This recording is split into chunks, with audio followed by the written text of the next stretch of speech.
Seems I set the time for this stream at 11 p.m. My bad. What's up, guys?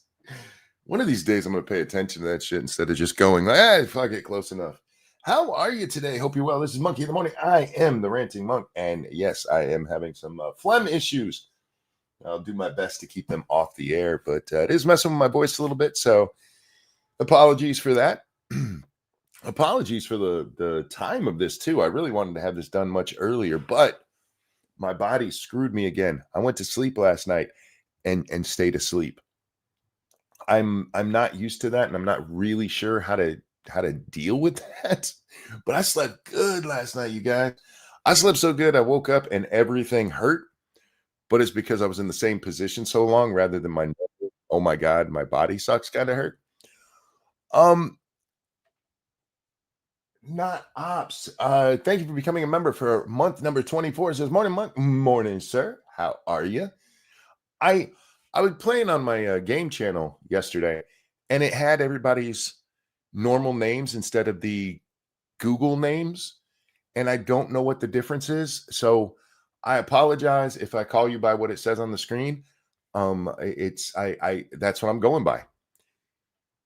This Shapiro is a dumbass. Yeah. Okay. So let me explain how today's show came to be, other than the fact that this is my job and it's what I need to do. I was minding my own business. Okay. I wasn't. I was watching things and looking for something to talk about. And I come across this clip from Tim Pool debating this guy, Brian Shapiro. We should just bring this up on the screen now, right? The kitty's really cute. That's one of Evil One's. And he is adorable, but let's get into our subject here. So I see this video of Tim arguing with this Brian Shapiro, and I'm a bit familiar with Brian, not very well familiar with him, but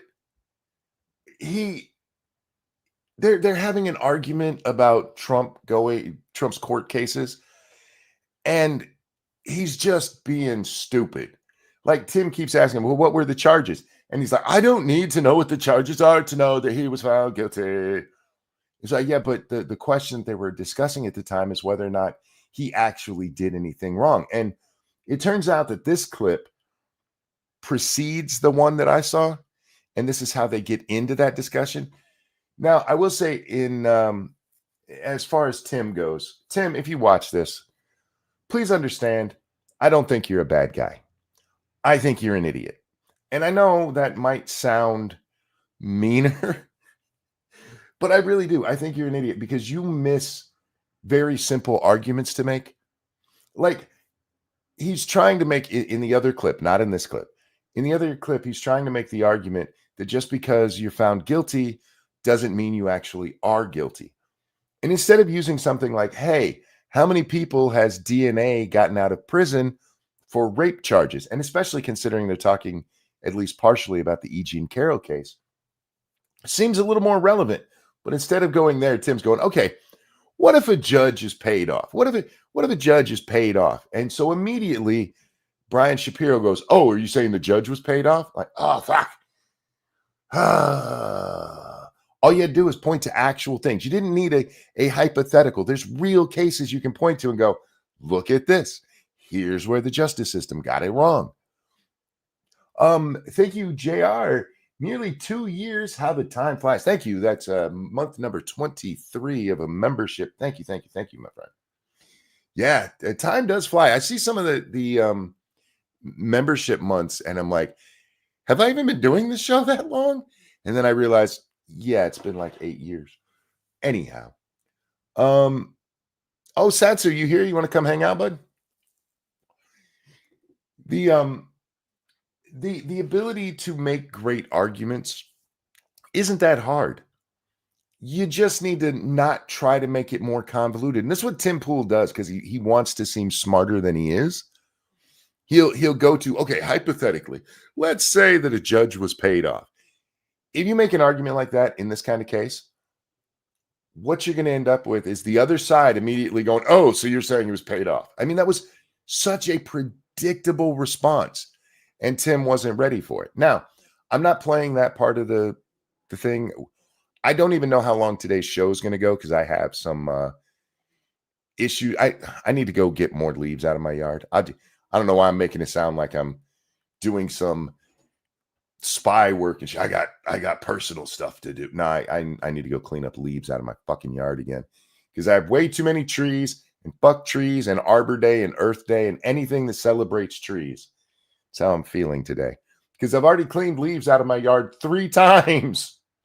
3 times. Hopefully this is the last one. There's not a lot of leaves left on the trees. But so we're going to watch this clip, which I've only seen the first 3 minutes of. And this motherfucker says something so stupid in that 3 minutes, not Tim, Brian Shapiro. Says something so goddamn stupid that I was like, nope, this is the one we're doing. This is the video we're doing. Because goddamn, I like debate.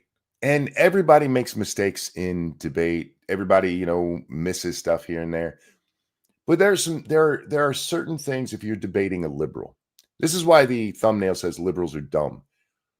There's certain things you can count on if you're debating a liberal, especially if you happen to be talking about Trump. By the way, Satsu, I sent that to you over on your Twitter.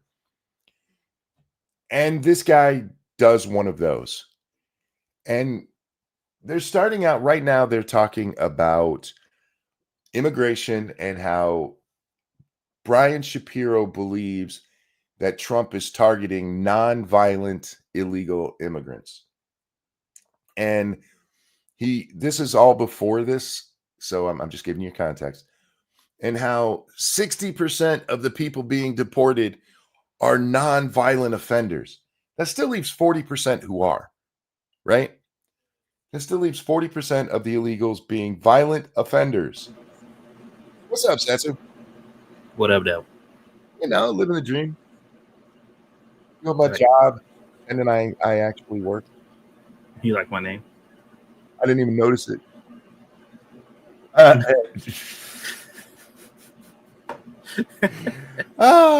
That's an inside joke.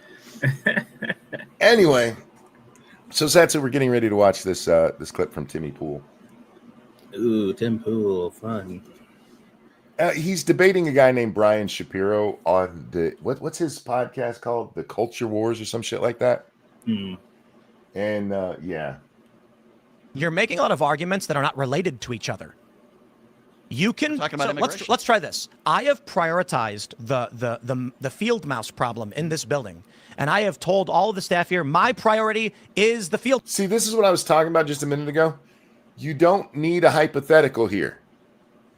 He's trying to prove that just because a lot of nonviolent illegal aliens have been swept up, that doesn't mean that they're targeting the nonviolent ones. And instead of using, reality, he's like, what about, okay, I got a field mouse problem, right? Well, the Democratic Party has a problem with conflation. Like, this is a well-known thing, and they do that on purpose because it's easy to derail a conversation based on that alone. Sure. So, obviously, I'm talking to you about illegal immigrants. We're talking specifically about illegal immigrants, but whenever you talk about it, or whenever you make a counterpoint, or whenever you ask me a question speaking specifically about immigrants in general. And you do that on purpose because you're trying to get me to respond immediately to that particular statement.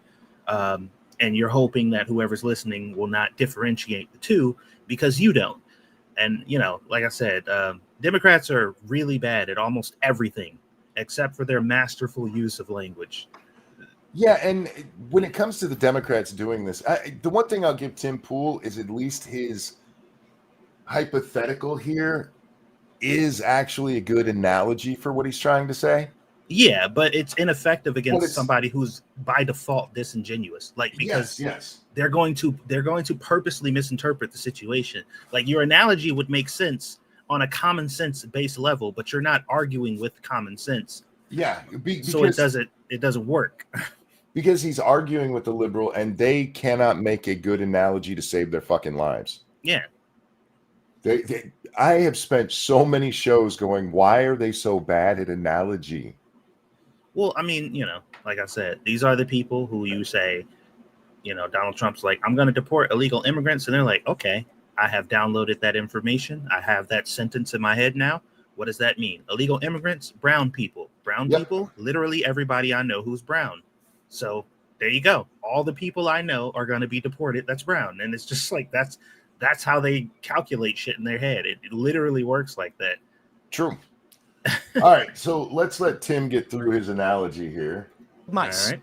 But one day Tate walks in and I caught a cricket. And he goes, "What the fuck are you doing to the crickets? Why the fuck won't you stop the field mice?" And I'm like, "Bro, we got the field mouse traps everywhere. You're just looking at the one instance where I've caught a cricket. Why are you mad at me?" And this is where he does make a mistake with his analogy because, again, 60%, according to the statistics that we have, 60% of the non-violent illegals are being deported. And so just one cricket doesn't exactly make your point. Yeah, he simplified it quite a bit, especially with that. But you cannot do this arguing with the liberal because they will focus in on some minute shit. And in fairness to Brian here, that's not what he does. He goes a different way, which is stupid. But when you're arguing with liberals, guys, if you're going to do what I do, you cannot give them an opening like this. Yeah, because they will, especially when they know that you have a valid point, they're going to try to latch on to anything that they can point out. Like, for example, if they say something online and you respond back with a perfect response that makes perfect sense or whatever, and you have one typo, then it's over. Like, the conversation is over. We're talking about this typo now. The typo now is what the conversation is about. They found their escape route. All right. There's also more crickets. We're talking about healthcare. We're talking about immigration. What has Donald Trump in the last 9 years that has helped us when it comes to our healthcare? You have no examples. So they're having a discussion on immigration, and he pops up with, what has Donald Trump done in the last 9 years to help us with our healthcare? Well, I mean, they did manage to get rid of the individual mandate, which was a surefire way to. The individual mandate made it so basically everybody had to have insurance. Mm-hmm. And I live in a state that used to have an insurance system that was the worst in the country for cars, Satsu. Because everybody had to carry a certain amount of insurance in order to drive. And that led it so that the insurance companies could charge any fucking thing they wanted. Mm-hmm. There was no competition, really. It was just, you got to have it, and we're going to make you pay for it. Well, I mean, that's the same shit that happened with Obamacare. And when they forced everybody to get Obamacare, and they were basically like, you literally get tax penalties at the end of the year if you don't have it. So they were like forcing people into this situation, and they fucking funneled and laundered, God, I don't even know how much money, fucking $800 million or some shit into all these insurance companies that were capitalizing on fucking people over. And not one person's premium went down after Obamacare's implemented. The most Affordable Care Act to ever exist. Yeah, if you read closely, there in parentheses before affordable, in parentheses it says UN. That's a reading joke. You'll have to type that out to get it. To prove they are not prioritizing violent criminals.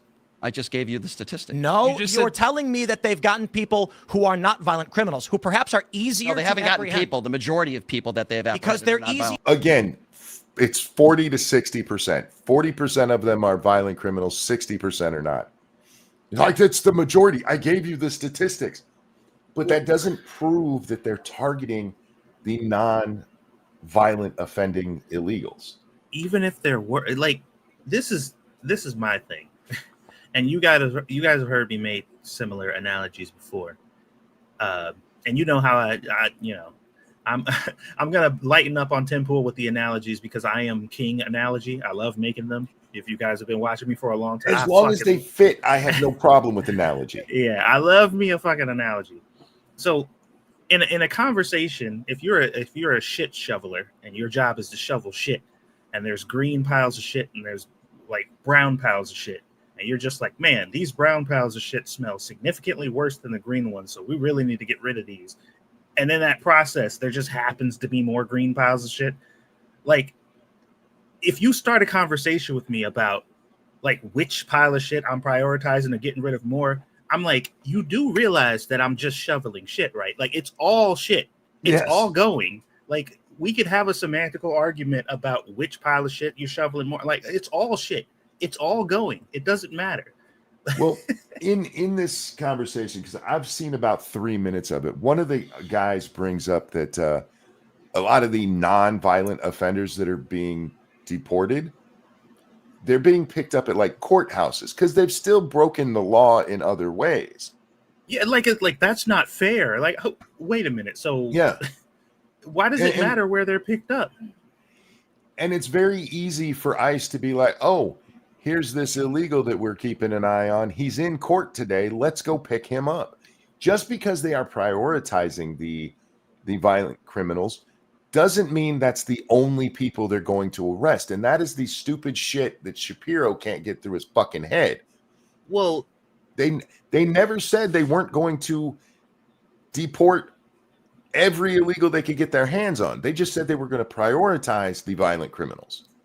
Well, yeah, the word priority in itself is your given. That's right. That tells you everything you need to know.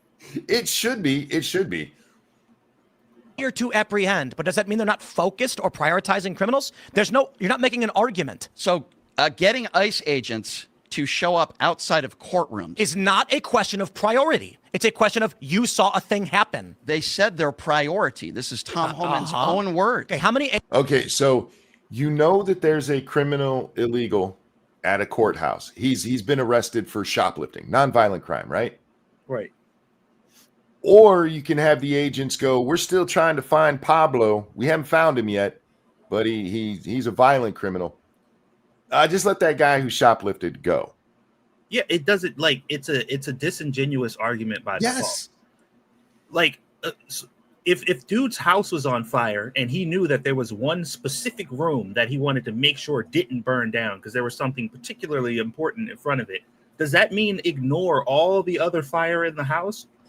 Like, obviously, that room is very important. You're going to focus on that room. But if you see fire spreading to another place, you're not going to be like, well, you know, it just doesn't. Under any normal circumstance, if you weren't being a biased piece of shit and trying to specifically lock yourself into this point you were trying to make, you would logically come to this conclusion on your own.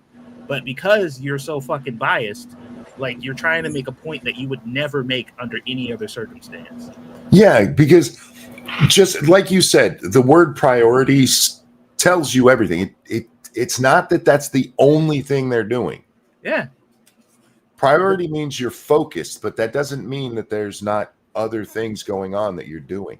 It's so goddamn stupid.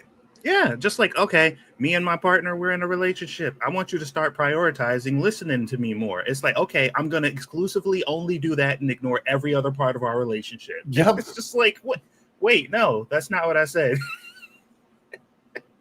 Agents are so focused basic. On narco gangs, cartels, etc. I don't have the numbers. Exactly. You're not making an argument. More people have been deported. That's that are not related to what you're saying. I figure the prioritization. I understand Tim's frustration right there. I really do. I felt it. Yes. Okay. You're confusing causation here. You're saying that there's 60% of them. What do you think would be easier for them to do?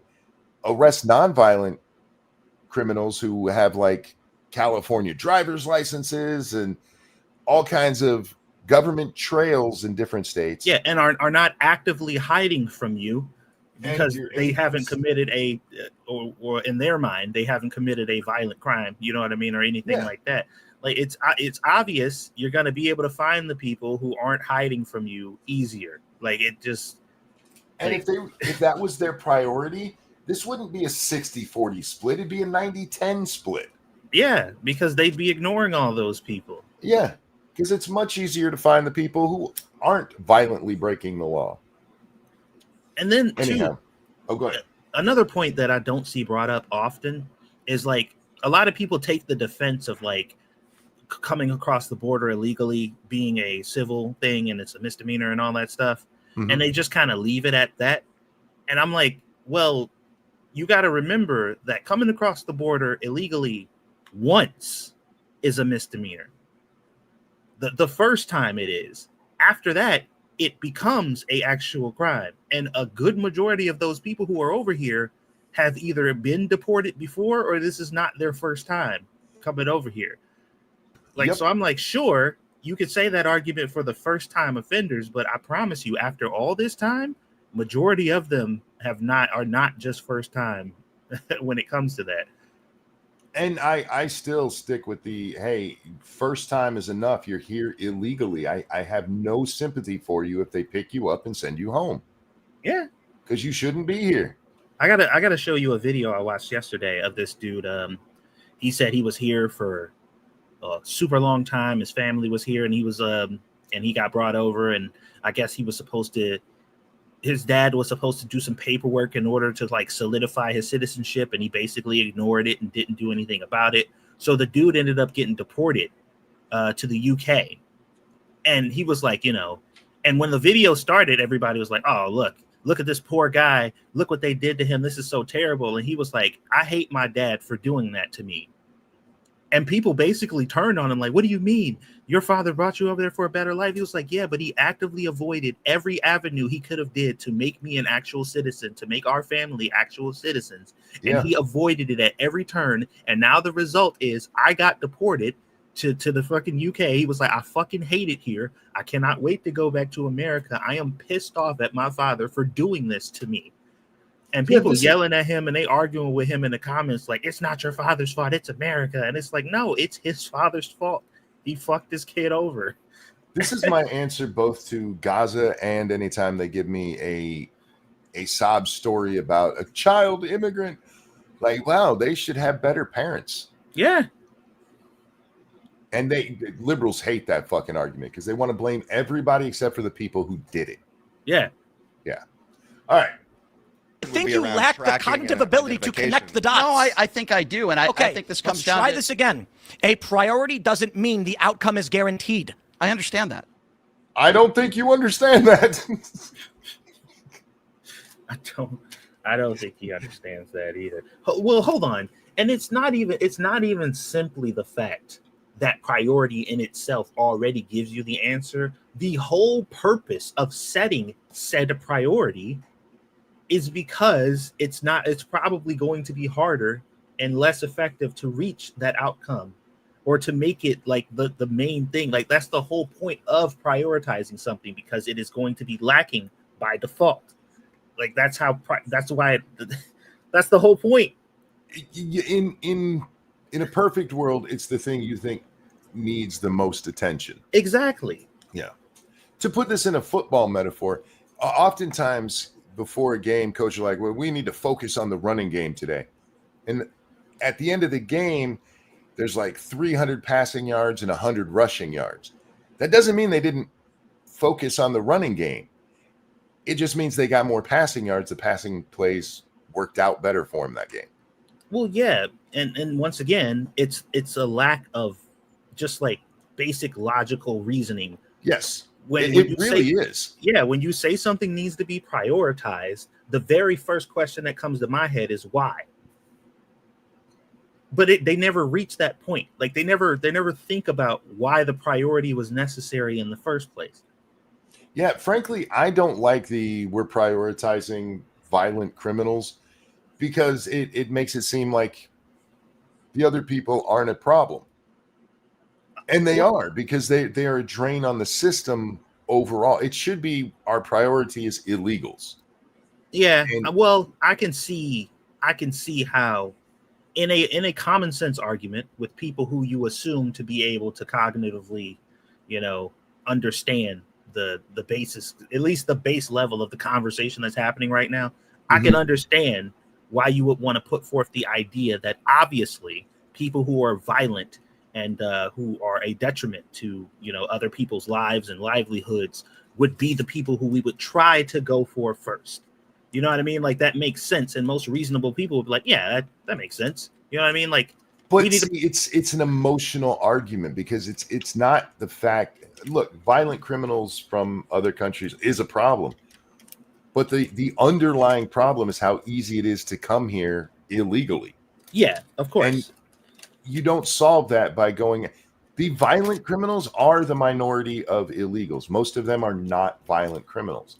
Right. So inadvertently, you're sending the message that, hey, as long as you're not violent, you can come on over and break our law. I think the focus should be on illegals. And if we can get the bad guys, we'll absolutely get them. Mm-hmm. But if you're here illegally, we're coming for you, period. Yeah, it basically, it just muddies the water for no reason. It adds an extra layer of, just something else for somebody to talk about, because this conversation wouldn't even be being had if that was the initial message. So I get what you're saying. So pointing out a bunch of non-violent criminal aliens were arrested doesn't mean they're not prioritizing violent criminal aliens. Okay, well, it doesn't appear to me that they are. And if but you that's, think that again, they are, that's an opinion and not an argument. Well, if you think that they are, and that's true. That's just an opinion. It's not an argument. Now, if you can point to things where they had a chance to catch a violent illegal, and instead they went after the guy who's just hanging out in the Home Depot parking lot hoping to get work that day, then you can make a case that they're not prioritizing the criminal or the violent criminal. I hate that we have to keep saying that. Which would be the only real scenario to make the argument that this dude is trying to make. Yes. That's like the only valid point at which you can make the argument that he's trying, because otherwise it doesn't really make sense, because you either have a fundamental misunderstanding of what the word priority means, which clearly you do. You do, yeah. Like obviously you do. You're trying to formulate a semantic argument because you can't actually argue the point that you really want to make. Yes, and what he's doing is why people don't trust statistics. There's the old saying, there's lies, damn lies, and statistics. And the reason for that is people will take a statistic and like 60-40 criminal alien versus non-violent criminal alien.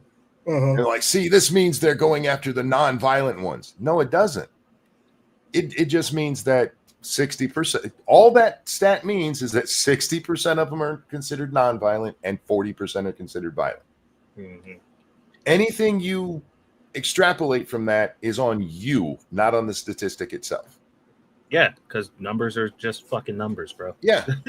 Like they're just the numbers. And I hate that shit. That's some Neil deGrasse Tyson ass fucking bullshit. Yes. Where people are just like, these are the factual numbers, and they're like, yeah, but what are you trying to do by pointing out those numbers? And I'm like, yes, and you know what? That's actually a valid argument, because if all you're doing is looking at the numbers, then the numbers just mean what the numbers mean. Yeah. But if you have some extenuate, like for example, in my hypothetical there, let's say ICE knows that there is a biker gang who has killed 40 people. They're all illegals. They know exactly where they are. And instead of going and arresting them, they go to the Home Depot parking lot. Then you have some backing theory to go, okay, this is why the statistics look that way. Right. But absent that, you have fucking nothing. No, it's literally just looking at the number, and it's the same philosophy they do when it comes to DEI. It's the same philosophy they do when it comes to discrepancies and violent crimes and all that stuff. Like everything that they look at it with this simplistic view of just like number bigger than other number means thing. I'm just absolutely like, bro, like you got to put a little more effort in than that. Then you're entitled to your opinion, but I don't believe that they are. When you're tackling people and nonviolent criminals outside of courthouses, in front of Home Depot, or teachers, I've seen the videos. Not a question of priority. Okay, if every nonviolent person that they tackled them in front of a school, it still doesn't have fuck all to do with what their priority is. Yeah, this is a purely 100% emotional argument. Yes. He's using optics as an emotional argument to say, this looks bad. It's a naughty thing to do, and it makes me have the negative fifis when it happens. And I'm like, nobody gives a shit. Like, I'm sorry. Like, nobody cares. You'll get over it. When you and I were talking last night offline, and Understatement was with us, he brought up Crystal Ball. Mm-hmm. Crystal Ball showed a video of this chick who gets stopped by ICE. They actually ram her car to stop it. And then she skips ahead in the video to where they're violently yanking her out of the car. And then this dirty bitch zooms in so you can't see what's happening with the woman. Like they tackled her and they were fighting with. She is kicking and scratching. And the part that they cut out is her refusing to get out of the car and hold on to the wheel, so they have to drag her out by her feet. Uh-huh. So she gives you this emotional thing. Look at what they did. They crashed into her and then immediately yanked her out violently. Yeah, dude, that video of the chick. It works on stupid people like this guy. Yeah, the video of the pregnant chick who was trying to run down the ICE people that she saw detaining somebody. Yes. And she was fucking speeding and honking her horn and almost ran over that ICE officer. So he pulled out his gun. And she's like, oh, you're going to pull out a gun on a pregnant person? And then like 3 seconds later, the screen flips and she's telling her sob story, how she's pregnant and she was just minding her business. And this cop just walked up on her and pulled out his gun. And I'm just like, oh, but somehow all that video footage of you honking your horn, and then the passenger, the person in the car, when they started to speed up and honk their horn, they was like, hey, like, what are you doing? She's like, I don't give a fuck.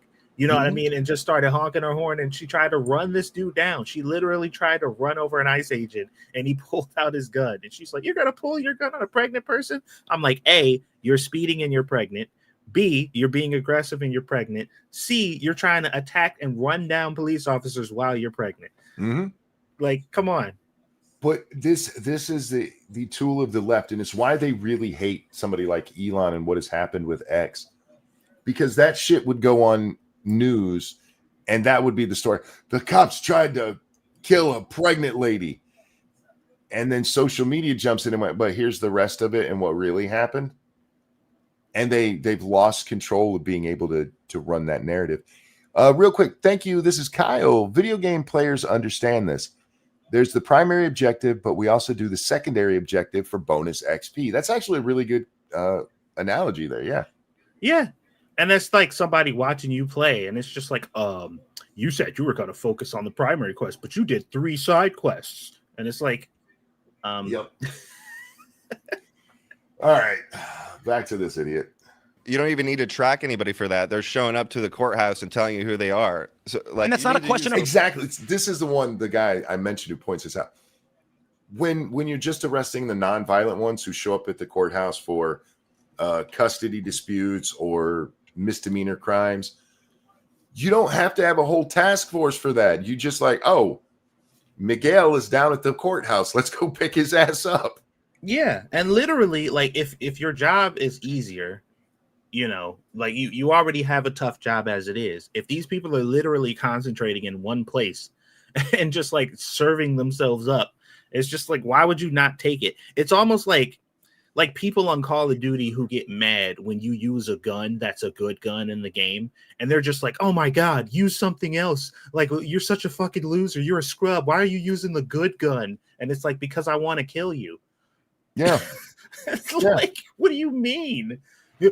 What, use a pistol instead? It's just like, no, I'm going to use this really effective gun that kills you faster. And they're like, that's not fair. It's like, what do you mean?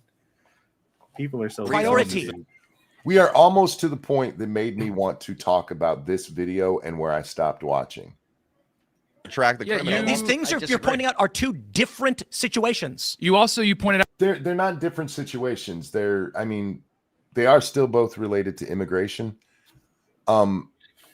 It's just that what he's saying has no merit. He has no supporting information other than, I saw a video that made me upset. Yeah, like, and it once again, it makes me wonder, like, what exactly the point that you're trying to make is not the point that you're making. Yeah. And you think that you are making that point, but you're not.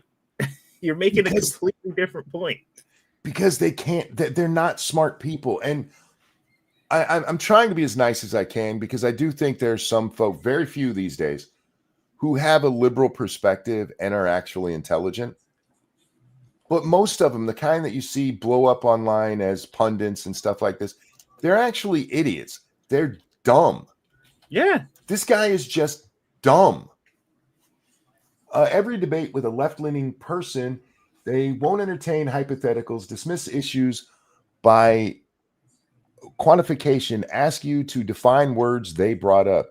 Anonymous, many times, yes. Or because I've seen it the other way. I saw somebody breaking down, read the room, homie. This was like a 2 days ago now, breaking down how Charlie Kirk lied to people. And they start talking about fascism, I think is what they were. No, it was the Bible. That's what they were discussing. And they're talking about how slavery is discussed in the Bible. Mm-hmm. And at the very beginning of it, Charlie's like, okay, we need to discuss what is actually said in there.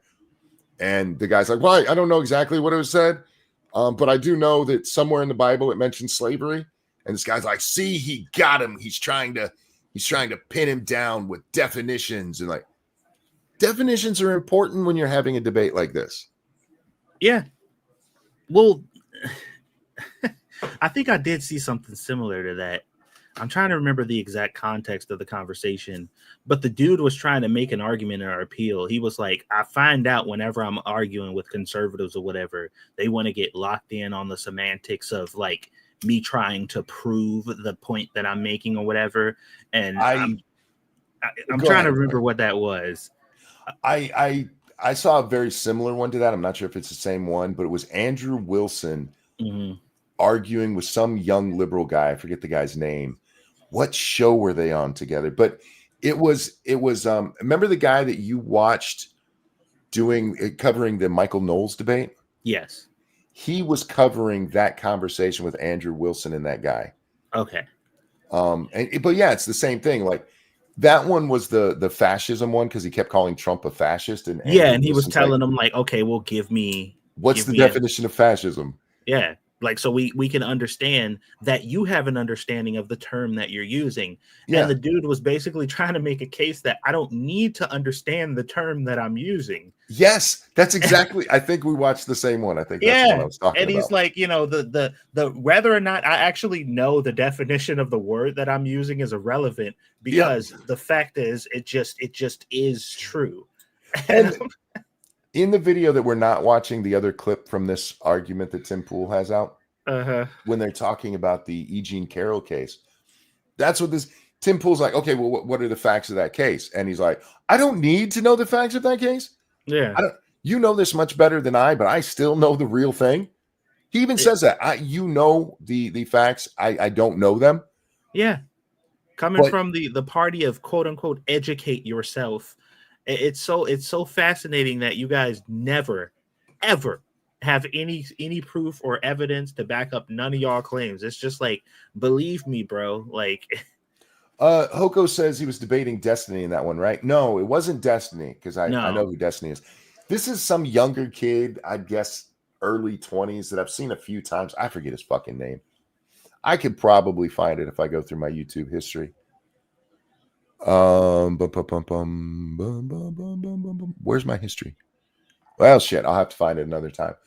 But the point being is that just arguing with the liberal will make your fucking head hurt because they don't actually care about the topics a lot of the time, and they don't know the topic most of the time. Yeah, they know what they heard somebody else say, and that's all that matters.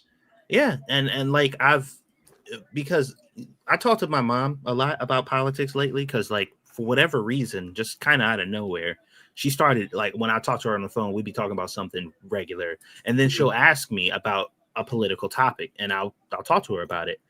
And I actually had to give her an analogy, which I think I gave to you before, to help her understand why political debate is so kind of, it's just like this weird space of people who know what they're talking about versus people who heard about something, and then these two people are having a debate seemingly on the same level, and it's not that. And I told her that it's the difference between somebody talking about a movie that they saw and somebody talking about the trailer that they saw to that same movie. And it's like both of these people are coming together. One person saw the movie and the other person saw a trailer, and they're both like, okay, we are both equally informed. Let's have a conversation on the quality of this film. And it's just like, no, No, that's not. I'm not about to have a conversation with you on the quality of a film when you only saw the fucking trailer. Like, we're not on equal footing. This is not a conversation on equal footing. I remember our conversation, and I pointed out then, I think your analogy is just slightly flawed because it's somebody who watched the movie versus somebody else who heard somebody else tell them what they thought about the trailer. Yes. Because they didn't even watch the trailer in most of these cases. And that's true too. And when you brought that up to me before, I said the same thing because most of these people didn't even see the trailer. They heard somebody tell them about it. This is why I told you and I, we just need to have a stream of conscious political discussion one day. Yeah. Because we have a lot of really great conversations in the background, guys. You're just missing them. Me and Monkey be on the phone for like 4 hours when we could be live, just talking shit about all kinds of stuff. And then like when the call is over after 4 hours, we like, damn, we should have monetized the shit out of that. Anyway, all right, let's get back to our Tard because he's about to do it.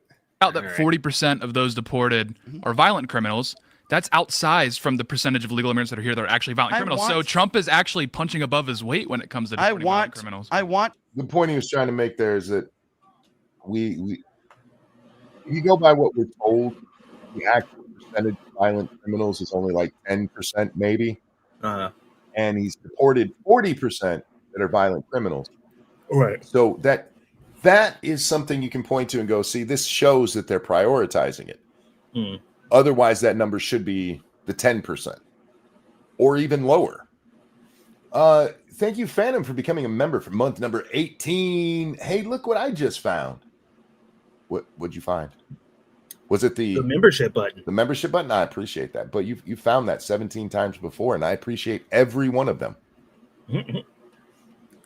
Violent criminals out of this country. All criminals. You're on that. So he's doing really well. If 40, hold on a second. So you want accountability for criminals? Is that right, Tim?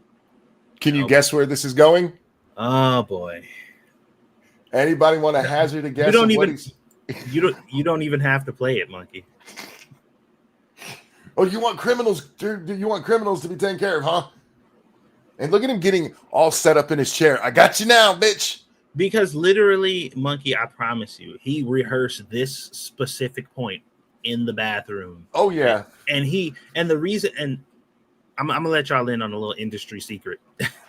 The reason why whenever you're talking to a liberal and it seems like most of everything you're saying is going in one ear and out the other, and they're hand waving almost every relevant point that you make.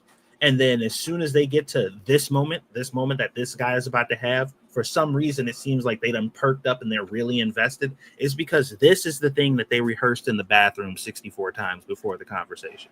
Yep. This is what they were building up to, and this is what they were waiting for. Because they had this one Hail Mary quote that they were just like, oh man, if I use this, it's over.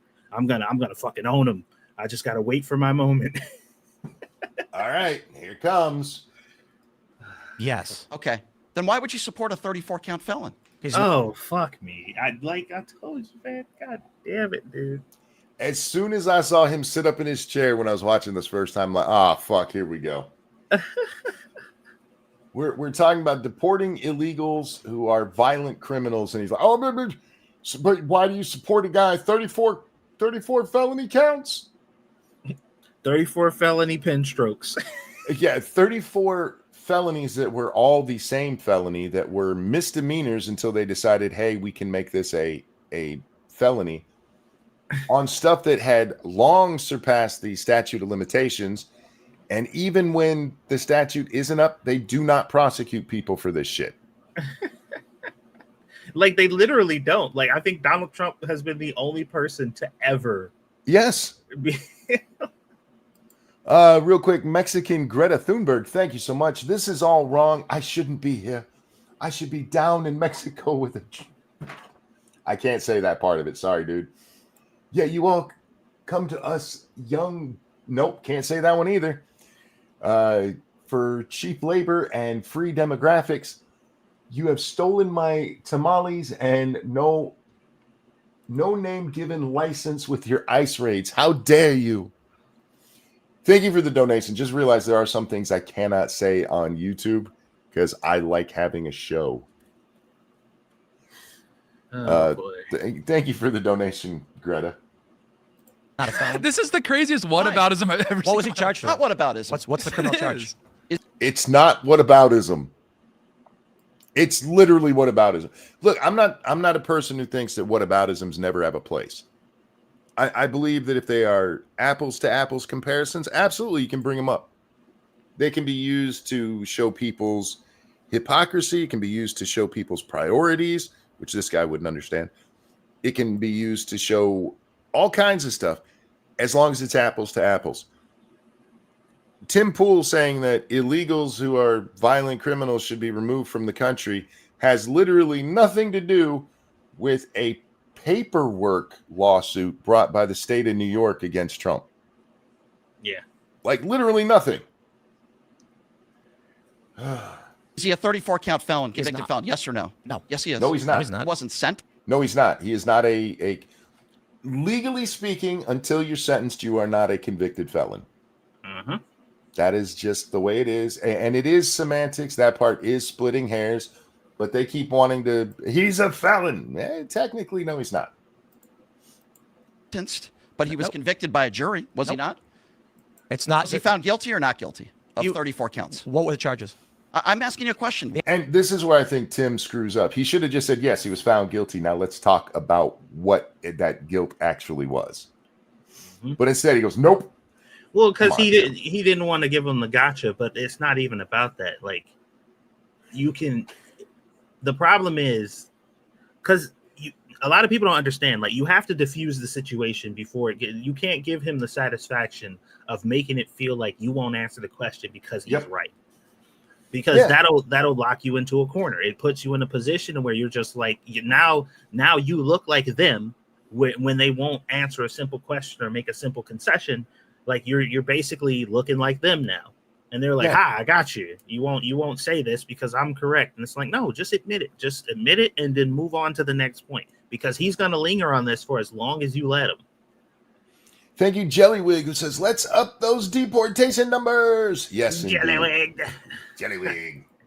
Diabolical. I fucking hate him because now everybody across the internet saying diabolical. Diabolical.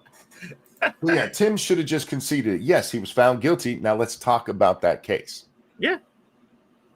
Answer is no. Why do you answer the question? You're the one with the cognitive difficulties. The answer is no. The answer is no. The answer is no again, no again, no again. Now tell me what he was charged with. So wait, the jury did not find Donald Trump guilty. Correct. Yes. Tim. It's a matter of public record. Oh boy. This is what I said. You know what? My biggest criticism of Tim Pool, and I don't watch a whole lot of Tim Pool, but from what I've seen of Tim Pool, and the reason that I don't specifically watch a lot of him is because he loses his temper far too often, and it always pushes him to say and do some stupid shit. I don't watch him because of moments like this, because he's dumb. This is a point. Yes, he was found guilty. Now let's talk about what that actually meant. Because yes, he was found guilty, but this is a case that shouldn't have been brought. This is a case that they had to manipulate to even be able to bring it in front of a judge. This is a case where nobody else has ever been convicted on these grounds in this kind of situation. It's complicated. Thank you, Tim Pool. Yeah, complicated. I understand that when you're arguing with somebody, that you can be put in a situation where you have to answer a question in a way you don't want to answer it. Like in this case, Tim doesn't want to just go, yeah, he was found guilty, because the guy just set him up with, oh, you want criminals taken care of.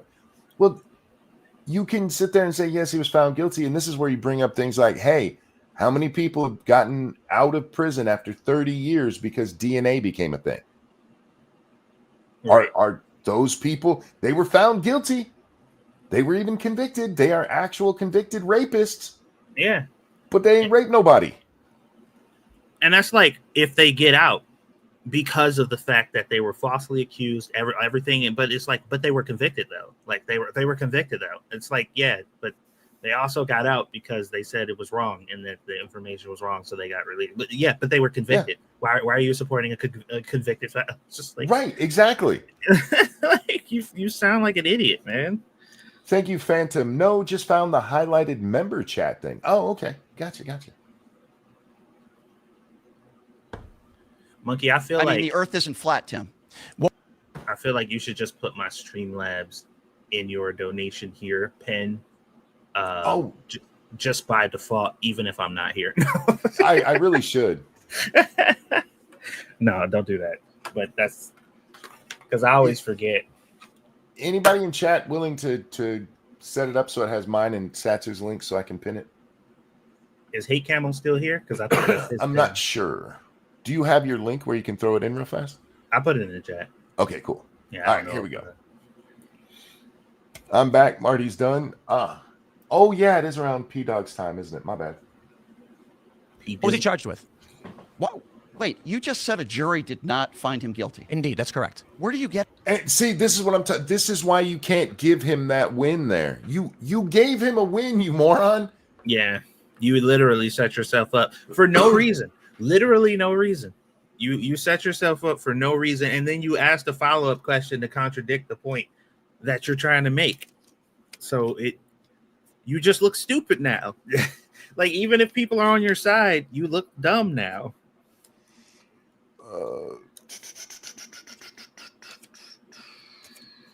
One second here.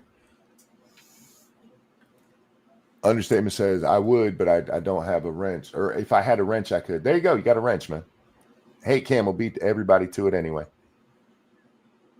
And in fairness, the others didn't have the chance to do it because they didn't have wrenches. But anyway, thank you, Hey Camel. All right, here we go. That from? Because Trump was never actually charged with any real crimes. Okay, so you're saying... So hold on. Okay. Is your argument... I hear you, Tim. But he was found guilty. You don't give people this opening. Yeah, I don't even know. Like, there's nothing to even say about this. He literally just left himself open. It is what it is. Tim, this is what I told you before. You're dumb, bro. Yes, he was found guilty, but they were bullshit charges. That's a fair thing to say. Yeah. No, he wasn't found guilty is a blatant lie. But if anybody wants to know, how to defeat leftist people who make arguments like this, when they say that, oh, well, he was convicted, he must have been wrong or whatever, just tell them, all of the civil rights movements people who were convicted of crimes that they didn't commit, they were all convicted, and indicted and stuff too. So it's funny. This conversation goes on in the second clip too. And this dude, Shapiro, actually brings up that he doesn't trust the justice system implicitly because of OJ, which is my go-to for the courts fucking up. Right. So he can admit that they fuck up there, but when it comes to Trump, no. I just believe what the jury says. Well, yeah, it's convenient for me to believe this thing. And of course, my quote unquote principles can be shifted and changed and morphed as long as it's convenient enough. Thank you, Q. For many people, the accusation is proof of the crime. For many more still, the conviction negates the need for solid evidence if they discover the case at a distant date. It's an unfortunate reality of how people think. Yeah, look, I'm not one of those people who likes to use the allegedly stuff because I hate that shit. If you're caught on camera robbing a convenience store, you're not an alleged armed robber. You're an armed robber that just hasn't been convicted yet. Yeah. But I get what you're saying. There are a lot of people. Oh, he was arrested, therefore he's guilty. Never stop at that. Look at the evidence you can get your hands on, and if it's inconclusive, be willing to go. That's inconclusive. I think a lot of people get convicted falsely in the people who do get convicted falsely. It's not because the prosecutor put on a good case. It's literally just, well, they wouldn't be on trial if they weren't guilty. Well, also too, you got to think of like the very existence of like plea deals is like a prime example of that, where it's like 90% of those people are agreeing to plea in a way that does not align with reality to reach certain goals. Mm-hmm. I get a lesser sentence or whatever. Even if you didn't do it, plead guilty because we'll hook you up with this. Like, you know what I mean? Like this, the fact that those even exist in itself is just like, okay, well, he pled guilty. Doesn't necessarily mean he is, but that's how he pled, though. we see it with civil stuff too. I mean, everybody thinks Michael Jackson is a pedophile because he settled with those people. But if you look into why he settled, yeah, it made sense to just settle it and let it go away. Mm-hmm. And then you look at the times they tried to criminally convict him and he was let out immediately. The jury's like, fuck, what the fuck are you talking about? Yeah. But he settled. He settled because he's getting ready to do a massive tour and it's easier to just pay this idiot off with Michael Jackson money. This isn't a guy who was like working paycheck to paycheck, right? Yeah, and that goes for like most very large businesses and corporations too. Yep. Like almost all of the litigation that they deal with is settled because they're just like, if going any further beyond like where we're at right now is not worth it. So like, yeah, we're probably in the right, but like, I ain't got time for this shit. So Here you go. Go away now. Yeah. So anyway. Did a group of people come together Whether you agree or not is not the question. Okay. Well, so we're having a conversation on the logic and the facts of the matter. And the facts of the matter is Trump was not legitimately. Okay. The fact of the matter. Sorry, Tim. I don't mean to. The fact of the matter is he was found guilty by a jury. That's the fact. You don't get to say that after actively denying the fact that he was. Yeah. We're talking about the facts that I just ignored. Yeah. Like, come on. This is why I'm not friends with more people online, because when they do shit like this, I have to call it out. Just be honest. You can still make the point you want to make by going, yes, that happened. But everybody needs to take a fucking page from the Fetterman book, man. Yeah. And it's weird for me to say that because I do not have a high opinion of John Fetterman, but he is pissing off all the right people these days just by being true to reality. Yeah, and I thought Stephen A. Smith was kind of doing that too. And to be frank, I'm frank. I still generally believe that Stephen A. Smith, there's probably about I'd say 89% chance that you can trust that whatever Stephen A. is saying is something that he truly believes, which is why I typically like him.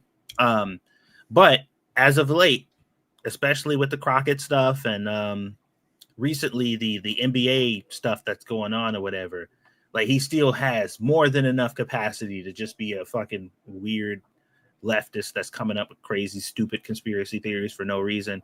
Because he criticized Crockett rightfully so. And everything he said, I don't think there's a problem with it. But the fact that he backtracked, and the reason for his backtracking was, well, you know, when I said those things about her, I didn't realize that Trump also says similar things about her too. So I apologize, because if Trump said the same things that I said, then that means that they were actually mean and not things that I actually thought. And I'm just like, bro, that's not how that works. You can say something about somebody that you truly feel, and a really shitty person also says the same thing. You're not now that shitty person. That's not how that works. Like with Tim Pool, I have talked mad shit about him. But in this argument so far, we've defended his position because he's right, not because he's Tim Pool. Yeah, it's just he just happens to be correct about the conversation. And then when he does this shit where he's clearly wrong, we go, he's wrong. Yeah. And that's how you should. The cult of personalities around the world right now, it's just insane.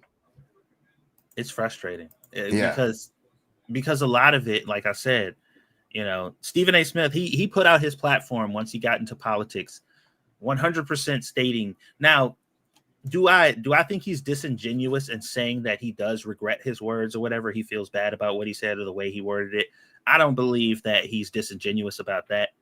I just think that his reasoning for backtracking is not consistent with the way that he usually operates. And I'm just like, that's a problem for me, because like you said the truth. Everything you said was true. And so something you supposedly believed, but you're saying you're backtracking because somebody else said similar things that you don't particularly like. Yep. That doesn't That doesn't make any sense to me. We're having a conversation on the logic and the facts of the matter. And the facts of the matter is Trump was not legitimately charged with any crime. So he can't be found guilty. Opinion? That's your opinion. It's a fact. Okay. He can't be found guilty. That's not how the system works. You can be found guilty and have done absolutely nothing. Yep. It wasn't a legitimate crime. Okay, but that doesn't mean he wasn't. Bro, I've seen people found guilty and charged for shit that in a place that they had never even been to. Yeah. But hey, again, Tim, this is why you just admit what happened and then you discuss why it's bullshit. Not just claim it didn't happen. Like you can close your eyes and la la la la, that never happened. La la. No, he was convicted. Stop it. It is indeed a fact. A jury found him guilty. Of what? You're wrong. Of what? Okay. Of what? You say 34 count felon. Of what? Okay. Of Well, what? did he Of not? What? Of what?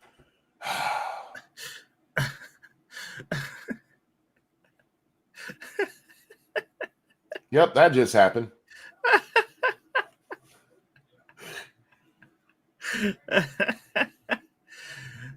A jury found him guilty of what? Of what? Apparently, the record needle's skipping. I mean, I get it, but like, come on, bro. Like, just be honest. God damn, man.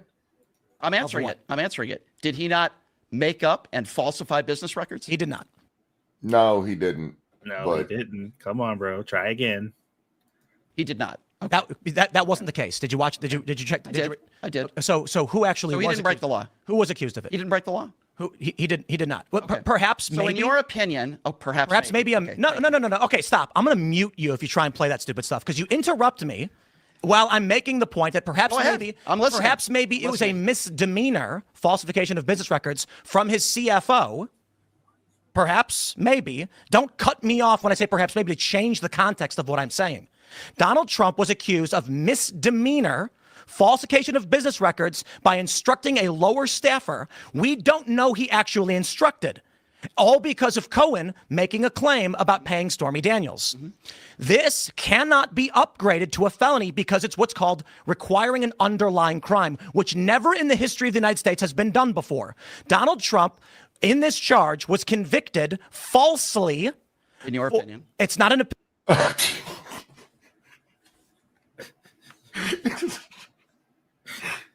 Oh, fuck. Okay. For what Tim is saying, Tim is spot on here. And this is where he shines and where he probably should stick instead of trying to do. He really should go back to like long form content. Yeah. You're not good at debate, bro. You're not. He gets too emotional, man. Yep. And it makes him say really stupid shit like, no, he wasn't convicted. Fuck. But this guy, by the letter of the law, what we know of what Trump did, no, there's no illegality there. Yeah. They opinion, had to jump through hoops and contort the fucking system so much just to make it appear as such. And it still don't hold up to that if you're being honest. But like, but you know what's funny about this? He was just using the conviction. The jury convicted him. You mean the jury gave their opinion? Mm-hmm. Because that's what a jury is. It's their opinion. Yeah.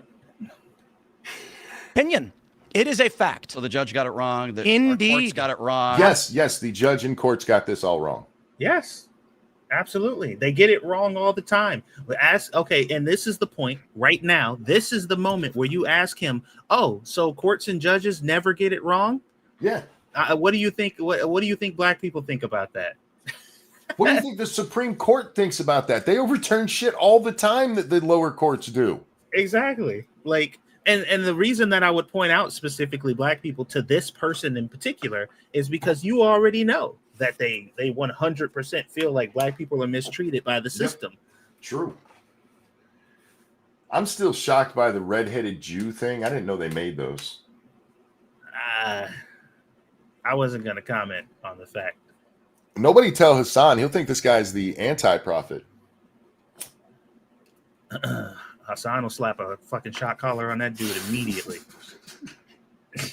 Absolutely. But you got it right. What was the underlying crime? The problem I have. Answer the fucking question. What was the underlying yes. crime? 34 counts. Of what? Okay. No. See, and this is the problem, and we find out in the later clip, the one we're not going to watch, that he literally doesn't know the case. All he knows is he knows the headline. 34 counts. He knows what the programming they put in. 34 count. The crime was 34 counts. He counted 34 times, and you can't do that in the state of Texas. Yep. Falsifying business records was underlying crime. Name it. I don't have it right in front of me. There isn't one. I don't have it right in front of me. This is your talking point, and you're bringing this up, and you can't point. Okay, what they're talking about here is that in order for this to be an actual crime in New York, and this revolves around them not including the Stormy Daniels payments on returns on business records, and there has to be a crime there. Like if he had used that money to buy drugs, that's an underlying crime. Paying off a whore you banged is not illegal. Nope. This is what Tim is getting to with the underlying crime. And this dude knows nothing other than 34 counts, 34 counts. Well, the whole point and the whole issue with the Stormy Daniels thing is it was always an argument. It was a morality argument, but everybody talks about it as if it was a legal thing. Well, they tried to bring in like election interference and shit. That was one of the, I think that was one of the brag things that he tried. I know somebody tried to bring that one in. Maybe that was Smith. My understanding was that the thought process or lack thereof of the people who brought this up was just like, well, Trump wanted to hide the fact that he paid off a slut because if Christians found out that it was a slut that he paid off, then they wouldn't vote for him, and that's why it's election interference. Yes, that's absolutely true. That is their argument. And I'm just like, bro, what? Do you know how many fucking pastors are? Yeah, I mean, would it have swayed the election at all? Maybe a little bit. I doubt it. Not enough to have changed the election. Yeah, I highly doubt that would have had much of an impact. You like with the amount of charges that the public has put on Donald Trump, this is like way down the totem pole. This is a guy who's already been divorced repeatedly, and if you're a Christian who's going to have a problem with his moral ambiguities, you have plenty of them before you ever get to him banging Stormy Daniels. For sure. Like, bro, you got plenty of ammunition. Like, I don't understand why this, for whatever reason, would be the thing. Although saying that now is a little ironic, considering terrorist supporter supreme, his entire empire has now been toppled because of a dog. When this dude has said some of the most unbelievably heinous stuff that you could possibly think of. Literally, a dog and a shock collar was this man's fucking Achilles heel. Tall person, thank you. Just got home from which, real quick, Hassan is using as an excuse to prove he didn't do it. He's like, they claim I'm a terrorist, but this is what they're mad about. Yeah, sure. Like, well, it's a dog, dude. You should have known better. Like, watch John Wick, you fucking retard. What does he think that terrorists do when they're not being terrorists? I bet beats me. Tall person, thank you. Just got home from work. Watching from the start. Sounds like a real good episode based on the laughter. Happy National Black Cat Day. And please send half of this to Satsu. His link isn't working for me. Somebody in chat, try to send a donation to Satsu at his link. We might have a bad link going on. Oh, I mean, it should be the right one. So I don't. Oh, just in case. We'll see. Yeah. But thank you, tall person. Appreciate it, my friend. Okay, so you're saying that the judge got it wrong, the jury got it wrong, he had the right to defend himself. For the love of all that is holy, this is the problem with this country. They all got it wrong. What is the underlying? I want to remind you that in the clip we're not watching, this guy brings up the OJ case to say he doesn't believe the courts always get it right. Except for when it's convenient for me. This is what they call the appeal to authority fallacy.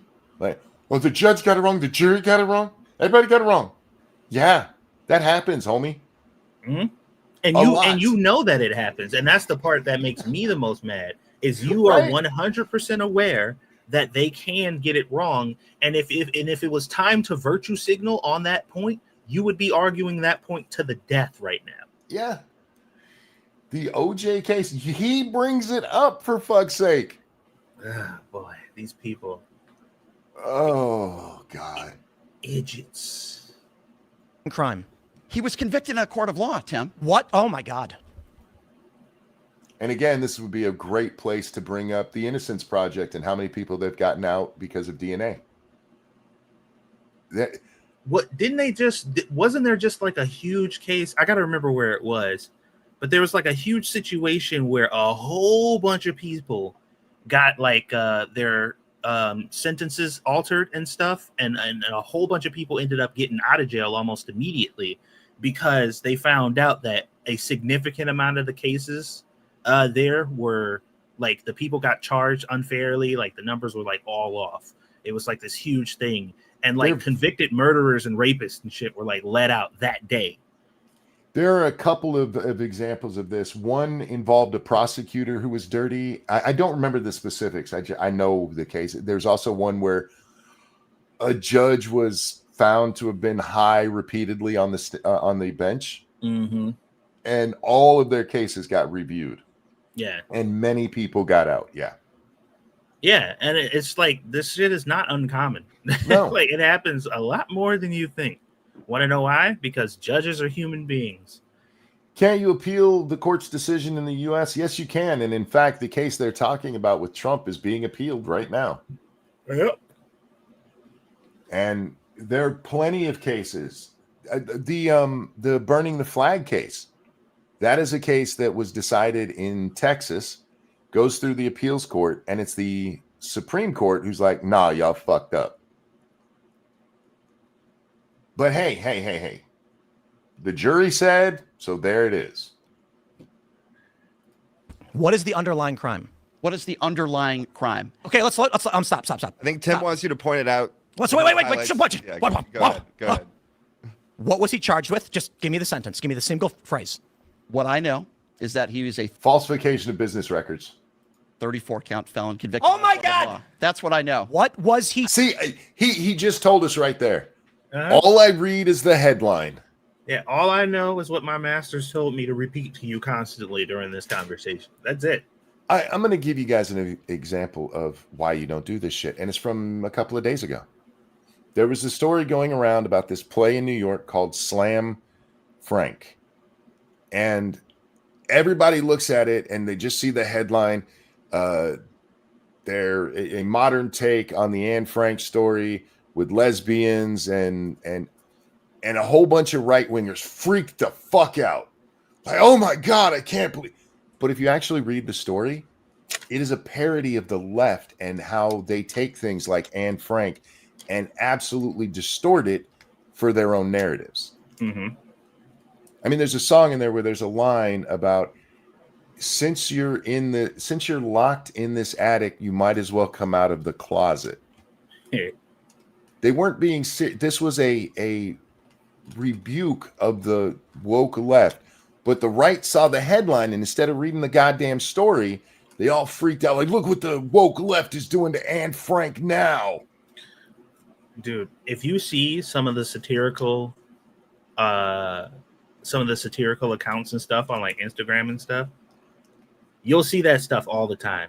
Just like read the comment section of somebody who's like making a satirical video where they're mocking the side that, you know, that these people tend to not like.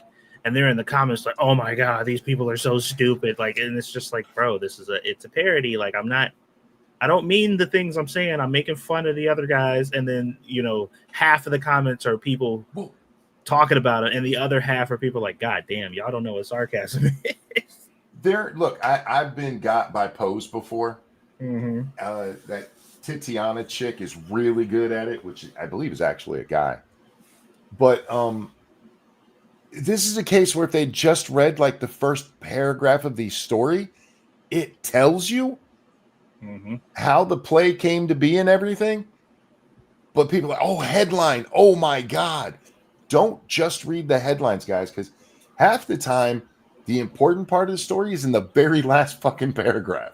Mm-hmm. Kingslayer, thank you. Just look at Central Park 5. This guy must believe that they are guilty because the judge and jury got it right. Well, for the record, he brings up them in that other clip as well. Yeah. So he even knows that case. Yeah. And this is what I talk about a lot, guys. This is the difference between somebody who has a whole bunch of opinions that were downloaded into them that they just parrot, and people who have actual principles that they stand on regardless. And you can tell it's very easy because people who have principle, they stand on that shit. There's a foundation in their belief that basically guides everything that they do. And it doesn't change depending on the situation, and it doesn't alter depending on the scenario. They're just like, this is how I feel about this, and it's not going to change. Well, what about this? Nope. Still, what about this? No, this is what I believe. Yep. But these reality people, doesn't matter. Yeah, they don't have any principles. They don't believe in anything, which is why they can make an appeal in a full-blown, passionate argument about one thing, and literally the next 30 seconds, you can trick them into arguing your point because they don't have any principles. I don't have the case. I don't have the case right in front of me. You don't know. I don't have the case right in You front are of me. in a cult. You don't need the case right in front of you. This is an easy one. You've already brought it up. The charge was falsifying business records. You said it a little while ago. You're a cultist. How am I a cultist? You don't know what you're talking about, and you're zealously arguing for it. I don't know what I'm talking about. You're the one who... You literally just said you don't know the case. Yeah. I don't know what I'm talking about. I'm going by your words, fucker. Yeah, and the notion that like obviously I have a terrible memory. I don't remember a whole lot of things or whatever. So many a times I have brought up something and could not recollect the full details, but I make sure that I am displaying and telling people outright, like, look, I may not be remembering this correctly, but this is the information that I have. It's not so much about the fact that you don't actively have the information in question directly in front of you right now. You are making a direct appeal and a specific argument about this specific thing, and you don't know the specifics. Yeah. And this was his gotcha moment. Remember, he sat up real straight and everything. Yeah, this was what you were rehearsing in the bathroom, bro. And this isn't some obscure case where, like, occasionally I'll bring up something like, I remember this thing. I don't remember the specifics of it. This was the indictment of the president of the United States. Yeah. This is not a one-off story. This was all over for months, and he's still bringing it up. No, I don't know. But convicted. Oh. Yeah, I know 34 counts. That's all I know. All right. Who just looked me in the eye and told me that a jury did not find him guilty. Now you can stop. Let's try this again. What was he charged with? Again, you don't know. Do you know or do you not know? He falsified business records. Okay. What's the charge? I don't have the charges. You don't know, do you? I don't. Maybe you should then say The charge was falsifying business records. Don't know. Maybe. How about you say this? I don't know. You can tell me what the charges are, but he was still convicted in a court of law. Do you want to say I don't know? Disagree with it. I don't have it right in front of me. That doesn't. And see this now. He gets to over and over again point out that Tim just won't admit that there was a conviction. Yeah, like at this point, and this is why I don't actually like. I watch clips from debates or whatever, but I can't sit through like actual live full blown debates because it devolves into stupid shit like this, and I'm just like, there is literally no purpose to this conversation right now. Like y'all just sound like two fucking idiots. See, the reason I do like debates, and I wish I had more. I wish I had more people that wanted to argue with me. Understatement. Because I'm good at this. But it comes down to preparing. Like the Hunter Avalon debate. I don't care what anybody said. I fucking destroyed that little shit. And the reason is I knew what the debate was going to be. And this goes to something Understatement just said, is that this guy knew what they were going to talk about and didn't prepare. Yeah, like you.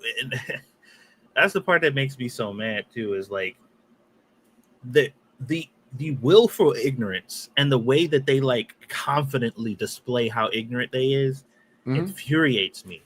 Like that shit makes me so angry. And for the record, the only person I've seen say that Hunter won was Hunter. Even his own audience was like, damn. Monkey wants to bring back internet blood sports. No, I've always liked argue. I like to argue. Always. I will argue shit I don't even believe just because I like to argue. Bro, I don't like to argue. I don't like to hear arguing. Like when Squishy be watching shit. Squishy be watching shit on the TV. And it be people like she was watching an episode of Kitchen Nightmares. And I'm sitting over here and I'm just chilling. And mind you, I'm not watching the show. It's just ambient noise. But growing up in the household that I grew up, you know, where people are just like fighting so much that it becomes the actual backdrop of your normal world. Oh, like, fair enough. It's just like ambient sound in your background. Like that shit fucks with me. And I literally got up, walked over to the TV and turned it down. And she was like, what's the problem? And I'm like, I can't, please. Like, either watch something else or turn this shit down because I'm about to fucking lose it. I'm over here having an anxiety attack. She like, oh shit. I can't listen to that shit all day, man. It drives me crazy. I enjoy the challenge of it. I like arguing because it's fighting without actually hitting somebody, which I wasn't allowed to do as a kid. So I had to turn to rhetorical fighting. Yeah, I get the appeal. You know what I mean? Just like watching people kind of battle it out, especially with ideas. But, you know, you and I come from different backgrounds in that, which helps explain why you're not as big a fan, and I love this shit. Yeah. I mean that I'm wrong with what I'm saying. It certainly does because you don't know what you're talking about. So he wasn't found guilty in a court of law. He was not found guilty in a court of law. That's the only point I was making. Of a criminal action for which falsification was an aggravated factor. You don't know what you're talking about. I don't know what I'm talking. But he was still found guilty, Tim. This is a semantic point with no point. Yeah, it's so crazy because like the literal existence of the point that Tim is trying to cling to, it literally exists to give ammunition to the opposition. That's the only purpose. Like outside of that, like I would love to sit down in front of Tim and ask him personally, why was it so important for you to, because like we get the point that he's trying to make, like outside of like he's trying to make a legally very specifically this, but the question that he's asking you has nothing to do with the semantics that you're playing around with. It is a basic, is this a fact of the situation? And the answer is yes. Yep. Like, period. It is one of the most controversial cases in U.S. history where for the first time an aggravated charge was placed without the government proving an underlying case. They upgraded misdemeanors, which require an underlying crime, but they never proved a crime actually happened. Then why couldn't his attorneys prove that in a court of law? They did!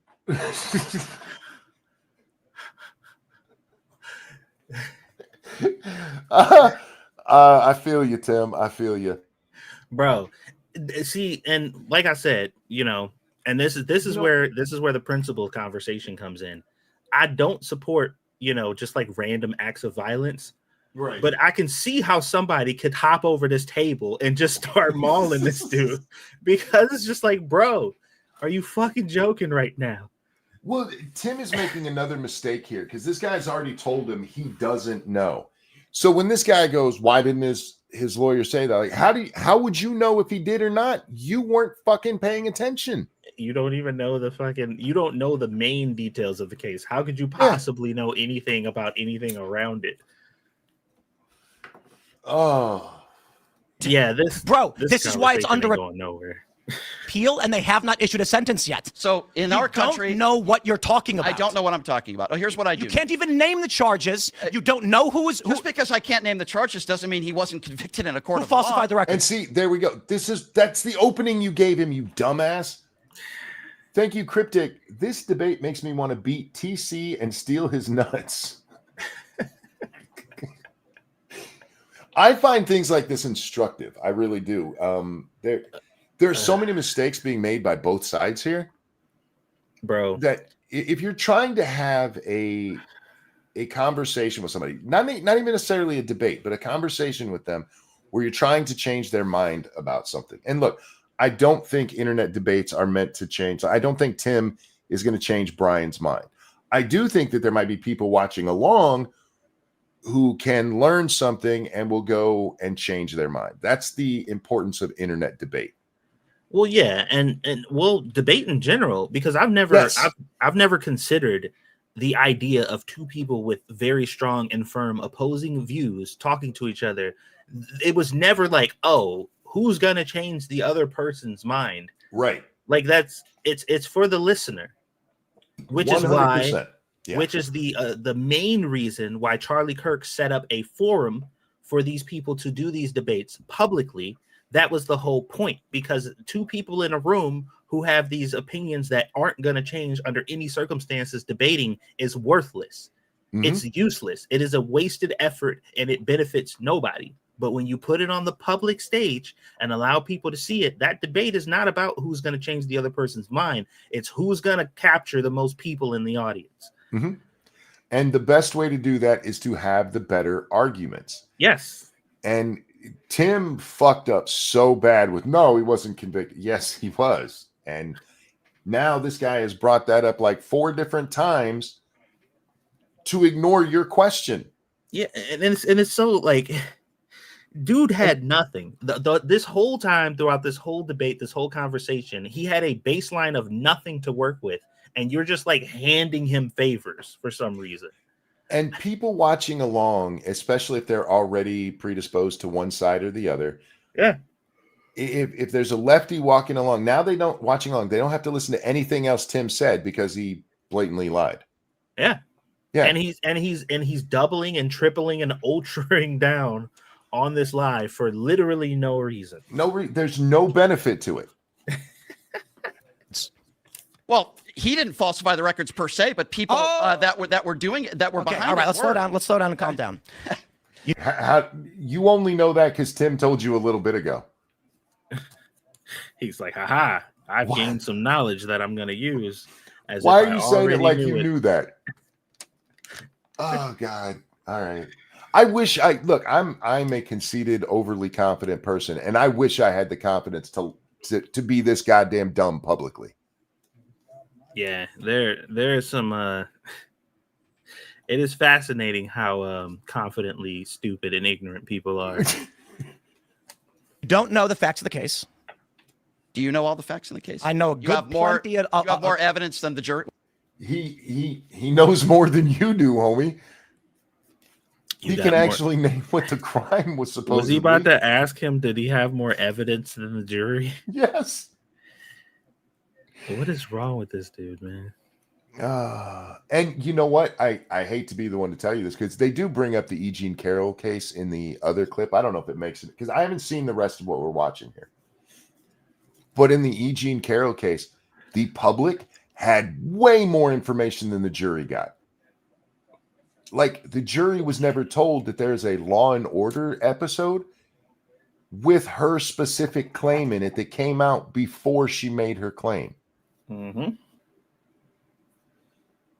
What the jury heard? I have a good plenty of more evidence than you to found my arguments. Okay, but did you have the evidence that the jury had? Indeed, it was all released. Oh, you had all the evidence that the jury saw. So we're not going to speak in absolutes. The American public was privy to the information and the jury testimony, and juries gave. All right, so he's innocent. He didn't do anything wrong. The left went after him. It was George Soros. Make a real argument. Okay, sure. You have a sick. It was George Soros. Who said that? Yeah, and here goes that super famous leftist projection that I told you guys about. It was George Soros. Look, and I'm not saying that Tim Pool has never blamed George Soros for this stuff, but it hasn't come up here. Can I just mention that this dude Chen looks like he could do some gardening with it? Right? Yeah. He kind of does look like a cartoon character. He looks like if somebody like made a shovel and gave it facial features. Right? 6-year-old daughter, right? And I get annoyed at white guys wearing hats like this. We can't pull it off. Stop trying. It's literally the equivalent of the villain biting an apple in hat form. Yeah. Look, little white kids selling newspapers in the 1920s could wear that hat. Grown white men can't. This is a black man hat. We don't look right in it. Stop doing it. Extra, read all about it. Yeah. Or not. Come read the headline. Which, by the way, congratulations. No, I don't. Oh, I thought you had a daughter. I do, but she's not 6. Well, by the way, congratulations on that. I appreciate it. So I love when people congratulate me on having kids because it's like somebody going, "Hey, congratulations, you got laid." There you go. Good job. Good job. Y'all realize it's not that hard to make kids, right? Well, I get it. I do it too. When somebody's having a kid, I'm like, "Congratulations," but it really is a stupid thing to say. Oh my God! Speaking of, can I go off on a separate tangent? Absolutely. This show, I really should name this show "Separate Tangent" because I just saw a clip. Now you guys know, November EBT is gonna be kaput for a while, right? And this lady was getting evicted from her house or her apartment because when she moved in, she had 3 kids, and that was the authorized amount of people based on. I'm assuming she had some form of Section 8 or whatever, because like they had like parameters that she had to follow in order to be able to stay there. Mm-hmm. So she had 3 kids, if I recall, and later on they found out that there were 7 to 8 residents in the house, and they're like, why do you have 7 to 8 people living there when we only authorized you to have X amount? And she was like, well, I obviously had more kids. And she was like, they're trying to evict me because I'm violating, the guidelines to what they allowed me to stay here. Now, mind you, she pays $50 in rent. That's her rent. God damn. And they said that she has to move. But that doesn't necessarily mean she has to move out of the building that she lives in. They said she has to move up to the 9th floor instead of the 4th floor. And she said, that's unacceptable. I can't do that because A, I'm afraid of heights, and B, it's going to be an extra $50 for rent. And I can't afford that extra $50. I'm like, you can't afford extra $50 a month, but you can afford to have 3 or 4 more kids? Real quick, before we start talking about what you just said, guys, I threw the link in the chat if you want to watch the rest of that. I have no doubt it's just as infuriating as the part we did see. But I want to go down this rabbit hole with Satsu on this. So if you want to watch the rest of it, go check it out. I'm sure it's up on one of Tim Pool's channels to see the full video of their discussion. But, I've seen a lot of this recently. I saw this white chick who was going to lose her accommodations because of the government shutdown. And in this case, she was talking about food stamps. And during the course of her conversation, it comes up that she's had like 4 more kids while she's on food stamps. Mm-hmm.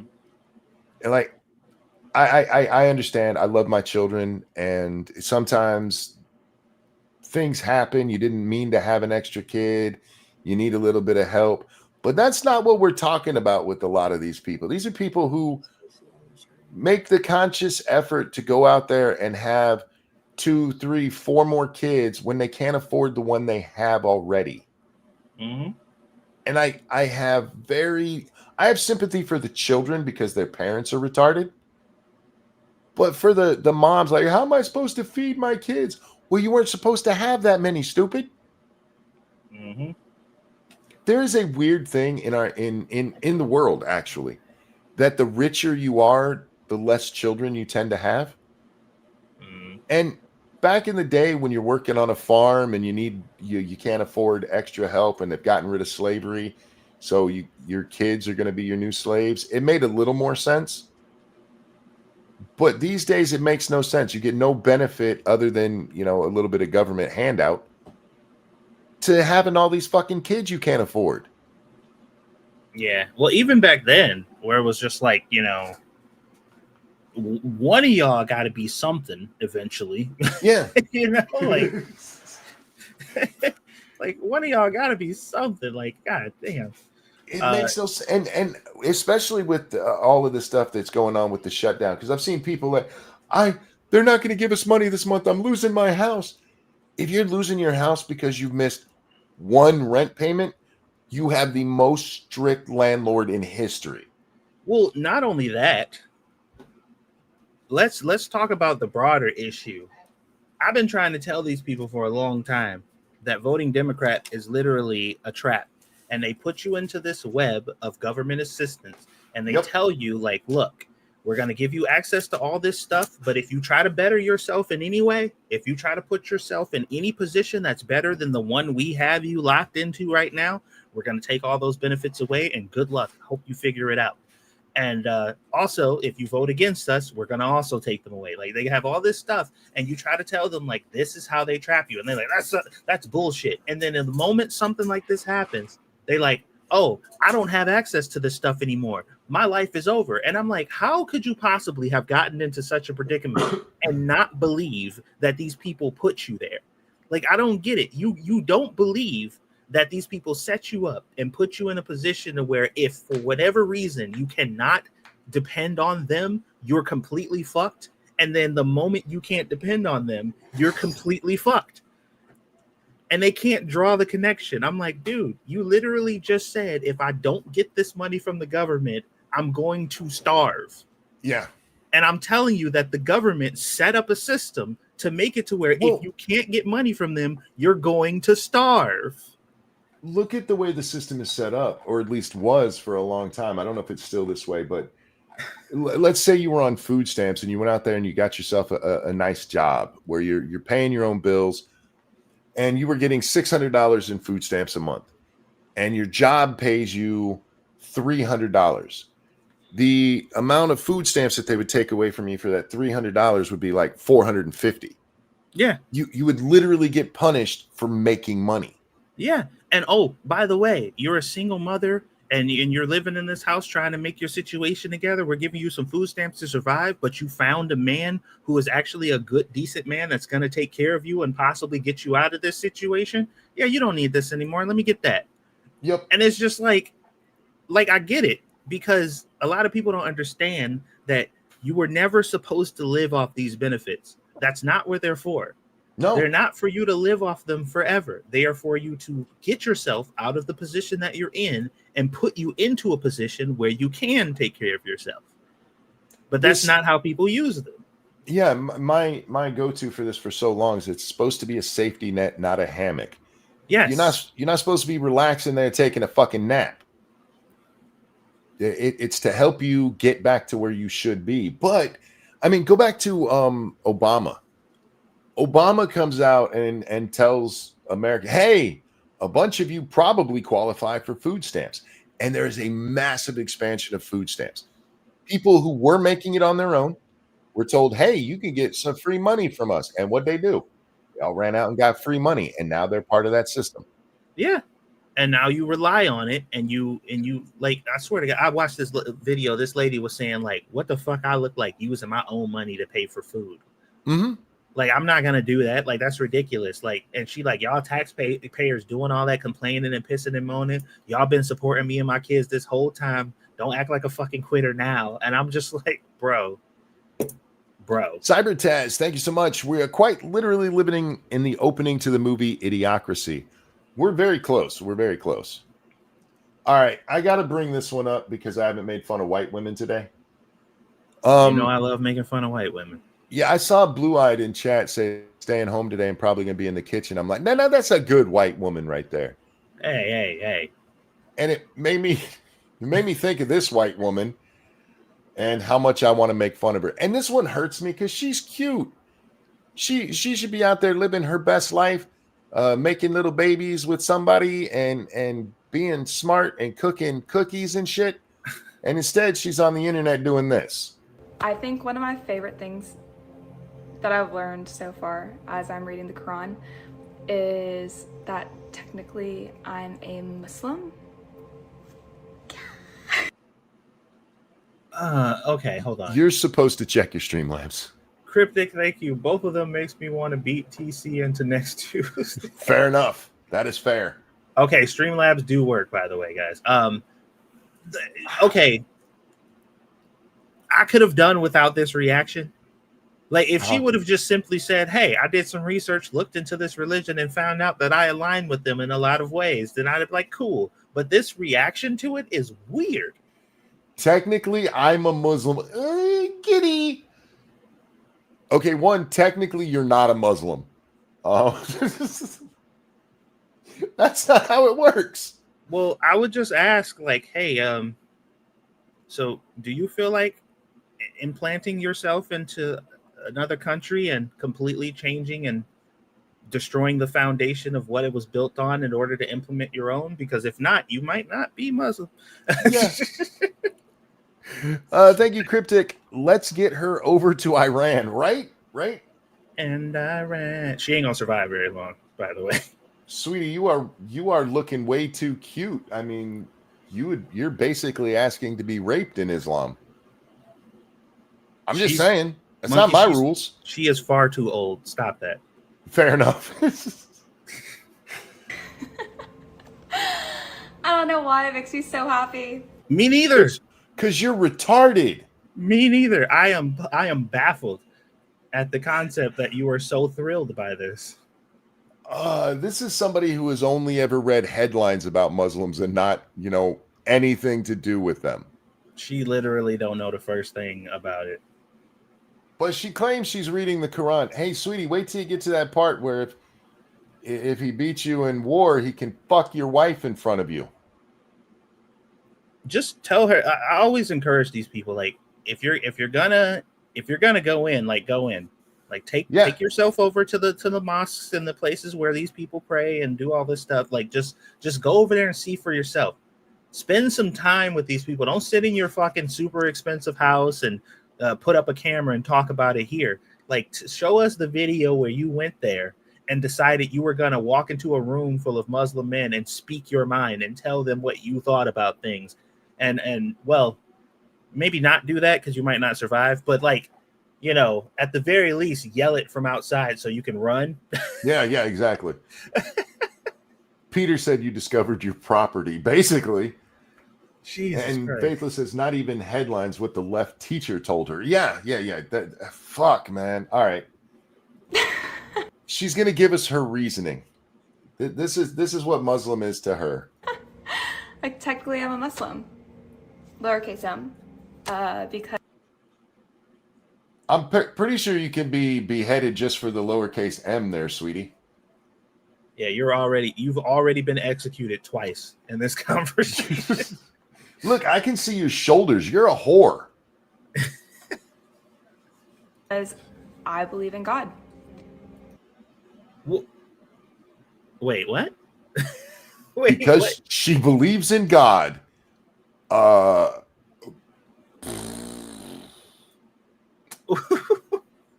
right. I mean, technically, so did the Greeks. They believed in gods. I guess they're Muslims. But before Islam was even a thing. Is she gonna elaborate? Oh yeah, no, not on the God part of it. She has more reasons. And Okay. I strive to be a good person. Yeah. So do Satanists. Yeah. Have you ever seen the commandments of the Satanists? That shit's almost better than that. I'm like, damn, y'all got it together more than the Christians do. I hate to be the one to point this out, but Hitler thought he was a good person. You know what I mean? He drank water too. Very few people, even some of the worst people in history, thought I'm being a dickhead right now. Except Attila the Hun. He knew. He knew, and he didn't give a shit. Yeah. He knew. He was 100% aware when he was fucking your dad that he was a piece of shit. Oh, fuck. All right. Like, how freaking cool is that? That's her reasoning. Her whole reasoning. I read the Quran, found out I'm a small M Muslim because I believe in God and I try to be a good person. Well, you've just converted the entire planet. Oh, fuck. White women are dumb. Oh, Jesus Christ. White women, y'all need to get your weirdos under control because goddamn, man. That is some next level stupidity. She put this out on the internet.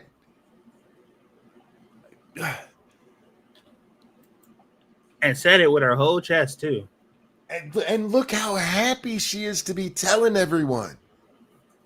I can't wait to throw so many people for a loop when I tell them I'm Muslim. Dude, life is so beautiful. All right, go live in a Muslim country. Show me how beautiful that life is in your dark trash bag they're gonna make you wear. I'm having a hard time really understanding if this is like, are you sure it's not satire? I can't find anything that shows it's satire. I wish it was. I wish I could find something that's like, no, this was all a joke. Because at least then I'd have some hope that this woman is not going to end up as a missing person someday. Which I 100% think she is. Okay. Monkey, I got something that we can watch that I think you would greatly appreciate. Uh-oh. What is it? It's good. It's good. It's a palate cleanser, all right? Oh, well, hang on to the palate cleanser. Okay. Because we got to talk about this dumbass first. Oh, boy. This dude is fleeing the U.S. Under what grounds? What place does he think he's going to be able to get asylum and tell them, hey, I came from the U.S. I need asylum here? Well, let's examine that for a minute. What is the easiest place for a liberal American to flee to? I'll give you a hint. We only border 2 countries, and none of them ever say they're going to Mexico. You ever notice that? Not one when they're like, I'm leaving the U.S. It's never to go to Mexico, which is one of the easiest places you could go. What's so hilarious is anytime I see people like, I'm fleeing to Canada, and people are over in Canada are like, bro, you do not want to come here. The funny part about it, because we're not going to watch this whole thing. This is like 5 minutes long. He's fleeing to Canada for 6 weeks. For 6 weeks. It's a test run. Is he aware that the president is going to be the president for the next 3 years? He wants to know what it's like to live free in Canada. Well, hold on. Speaking of, there was a video of this lady who fled America, and I think she moved to Costa Rica, I believe. Yes. Oh, wait. Is this the black woman? No, this is a white one. Go ahead. Yeah, she moved to Costa Rica, and then she made a video and was just like, okay, guys, so I am moving back to America at my earliest convenience. I was completely wrong. I don't know what the fuck made me think that I was going to be better off out here. But she was like, I'm an LGBT person. I thought that my life was terrible over in America. So I moved here because I assumed that I was going to be accepted and loved. And that is 100% not the case. The people here are significantly more conservative than I would have ever imagined. Most people treat me like absolute garbage the moment that they realize that I am a lesbian. She said, she said, I am sorry to anybody in America who I offended, talking about how terrible our country is because I was so wrong. She's like, I want all of my freedoms and privileges back. Yeah. I'm like, okay. And she was like, and I know people are going to get on me for backtracking or saying that I'm a hypocrite or whatever. She was like, I don't care. I just want to get back to my country. Well, did you see the black woman who went to, I think it was Ghana? Yeah.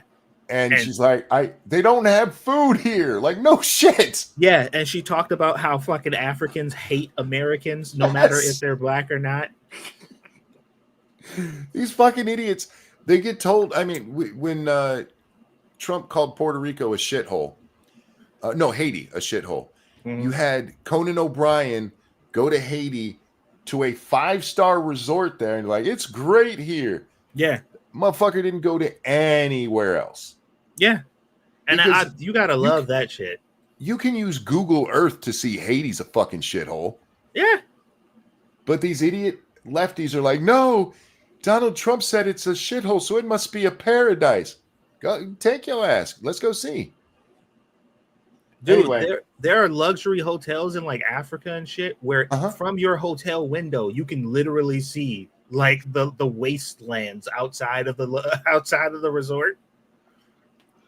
I read an article back in the 90s of this guy because there was this big Back to Africa push. Very few people did it. Of course. Like, we need to go back to Africa. And this guy's a journalist, and so he goes over to Africa. He's going to do it. And it so disgusted him that he came back to America because from his fucking hotel room, he could see bodies floating down the river. Bro, that's not funny, but that's kind of fun. And it's not like this shit is hidden. You can find out about all these fucking horrible places before you ever go there. But they're like, no, you just think America is the best because you've never left. They're like, no, because I've seen pictures. What was it? Oh, man. I know we're trying to get to this video, but there was... Actually, I've told you everything we need to know about this guy, other than his reasoning is that Donald Trump is a tyrant and he's not allowed to do what he wants to do. Of course. Well, yeah, like the one people who are just like, America, we're at the no kings because Donald Trump is a tyrant. He's taking away our rights. And she was like, what rights are he taking away? This bitch said out of her mouth with her full chest, our right to assemble. Jesus Christ. I'm like, bitch, you are currently assembling. Like you are literally in the act of assembling as we speak. Right. What are you talking about? God damn it.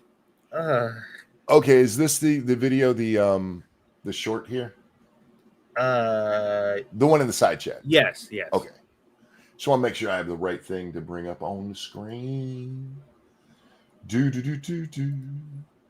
All right. I hated Charlie Kirk when I was younger. I actively attended Black Lives Matter protests. Oh, so you were raised by retards. Look, I honestly don't have a problem if people hate Charlie Kirk or what he stood for and stuff.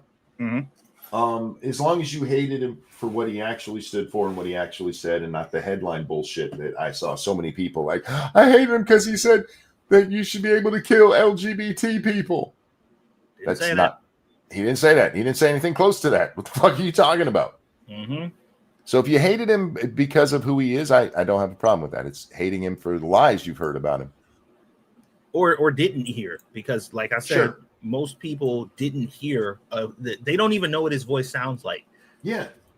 If you showed him a picture of some random white dude and was like, we hate Charlie Kirk, she's like, yeah, I hate that dude in that picture. It could be anybody. Well, it could literally be anybody on the planet.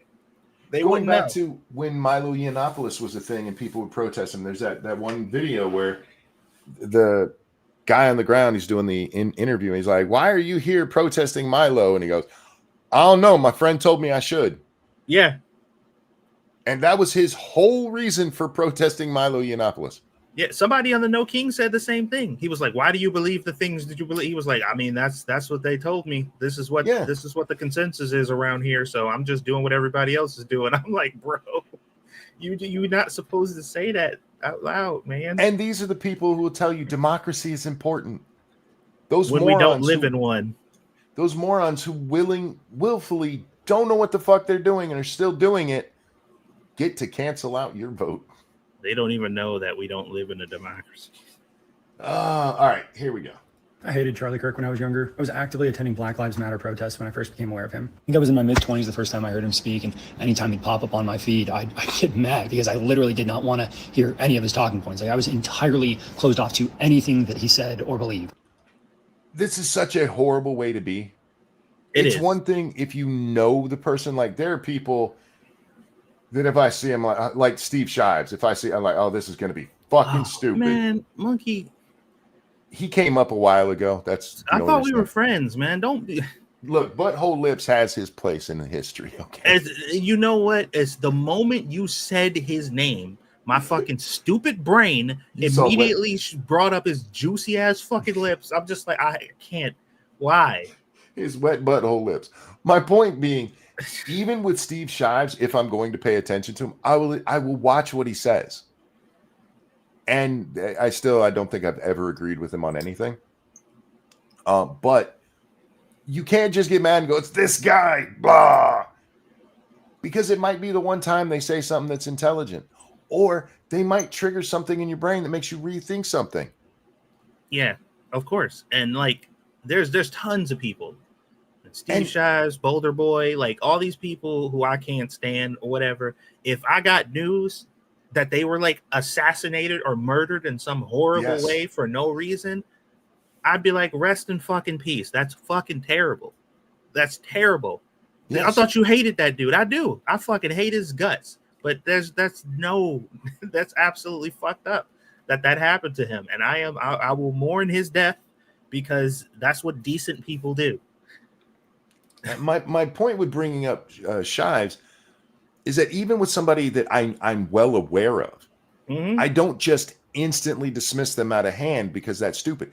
To do it to somebody you've literally never heard speak, that you've never seen their like a full quote of what they said, even there's like, it's that guy. He's on the other side. Well, and once again, go ahead and get that real quick. This is why I really do think the voting age should be pumped up to like 26, because he's talking about when he's younger, and when your frontal lobe isn't fully developed, you don't always make the most rational decision. Well, normally I would be with you, but I saw what the demographic of the All Kings or No Kings march was like. Yeah. So I didn't say it was a perfect fix. It was literally it was literally just like a nursing home that was outside. Cryptic, thank you. Steve's lips waterboarded him in his sleep. Oh fuck. Wet butthole lips. They diarrhea board him because that is a butthole. Anyway. It's weird because I remember the first video that I saw of his that actually changed my mind a little bit, and that's neither here nor there. But after that, I kind of developed, I suppose, like a one-sided relationship that I could only describe as being like a boss battle in a really challenging game. But every time you win, he gets stronger. You know, obviously, it wasn't like a physical fight. Every time you win, he gets stronger. What were you winning? Well, that's this is a part of the overall point that he's making. No, and I get it, but I'm trying to understand the thinking that he was in at the time, because that's what he's describing. You saw one. I think I understand the overall point. Like it's a parasocial relationship. He created an antagonistic relationship with somebody who he doesn't even know. You know what I mean? Where it's like, this person is my enemy and I am in a battle with him, and that person has no idea you exist. I'm just wondering what the winning is in that scenario. The winning is hearing him speak and disagreeing with him. That's the winning. The winning is I knew he was stupid. You know what I mean? I can understand that. Mm-hmm. But from what he described, I mean, maybe he gives examples, or maybe there's stuff that we don't get privy to, but I've been like that with people who annoy me, and it's like, oh, I got you this time. Right. And I understand that part, but I don't understand I'm winning, but he gets stronger. What were you winning? All right, I'm willing to listen. Or anything like that. It was more just like concepts and ideas. Like I'd click a video of his and go, okay, is he going to win? Change my mind. Or am I going to win? Become further strengthened in my ideas. That's something I think a lot of people don't appreciate. I'll explain that more later. It was never going into. No, I think I understand what he's talking about there. Fine. I just don't understand the winning part of it. Well, and I think I felt like he was explaining it that way because it helps highlight the absurd nature of it. Sure. The mindset itself. Yeah. Yeah. Okay. Hoping for one or the other. It was more just interest in the ideas and what the truth was. I had respect for him, not because I agreed with his ideas, because I disagreed with a lot of his ideas until the very end, but because he had conviction in it and a willingness to talk about the challenging things. There are other political talking heads out there that I hear them talking. I'm just like, you don't believe this. I think for better or worse, Charlie usually. And that's fair. There's a ton of those. Candace. Yeah, plenty of them. Really meant the things that he said, so there weren't questions about Charlie per se. It was just the validity of his ideas. Charlie was one of the very first conservative voices that I'd ever heard who actually changed my mind on something. And I want to pause here because this is what we were talking about earlier, that Charlie debating the kids on the college campus, it wasn't to change that kid's mind. That's not why they put the videos out. Right. It's for people like this guy who's watching along and go, whoa, wait a minute. Wait, that makes sense. Yeah. Yeah. Yeah, he was the target audience. Mm-hmm. Weird, because until yesterday, I didn't know he was younger than me. I think he gave a lot of people the confidence to speak up for the things they believe in. I think he gave people a space to question things, no matter how popular they might be in the zeitgeist. I think he brought debates to college campuses, which is where it's supposed to be. But what I think a lot of people don't realize is that, yes, his debates gave people confidence in their conservative and their Christian ideals, but it also gave liberals confidence in their own ideals. You do not truly know your opinions until you have them challenged and have the opportunity to defend them. And he And you're right here, and this is a big problem with all sides of the political spectrum right now, is that people don't want their ideas challenged. Yeah, and you can tell by the way that they argue their ideas that they have never been challenged. Yep. I like having my ideas challenged because if I'm wrong, I don't want to keep saying stupid shit. Yeah, like I don't want to actively be incorrect about shit. Yep. And there are times where people have made arguments that I just never considered. And it does change my worldview, but you never get that if you don't challenge your own beliefs. Right. This is why, as much as I make fun of like Young Turks or even that idiot Brian Shapiro we were just watching, you should at least listen to him once in a while. Tune in, see what's happening. But watch anything me and Satsu are doing first and twice. Corey, thank you. I interrupt your show to say I saw a little person nurse at the hospital today. I hope you mean you saw a little person who was a nurse and not a little person who was sucking a titty at the hospital. Because that's the way I read it. That's how I read it. Yeah. That's why I had to pause there. I'm like, wait, you saw a little person nurse? Okay. That is a completely different statement. Yeah, those are two different things.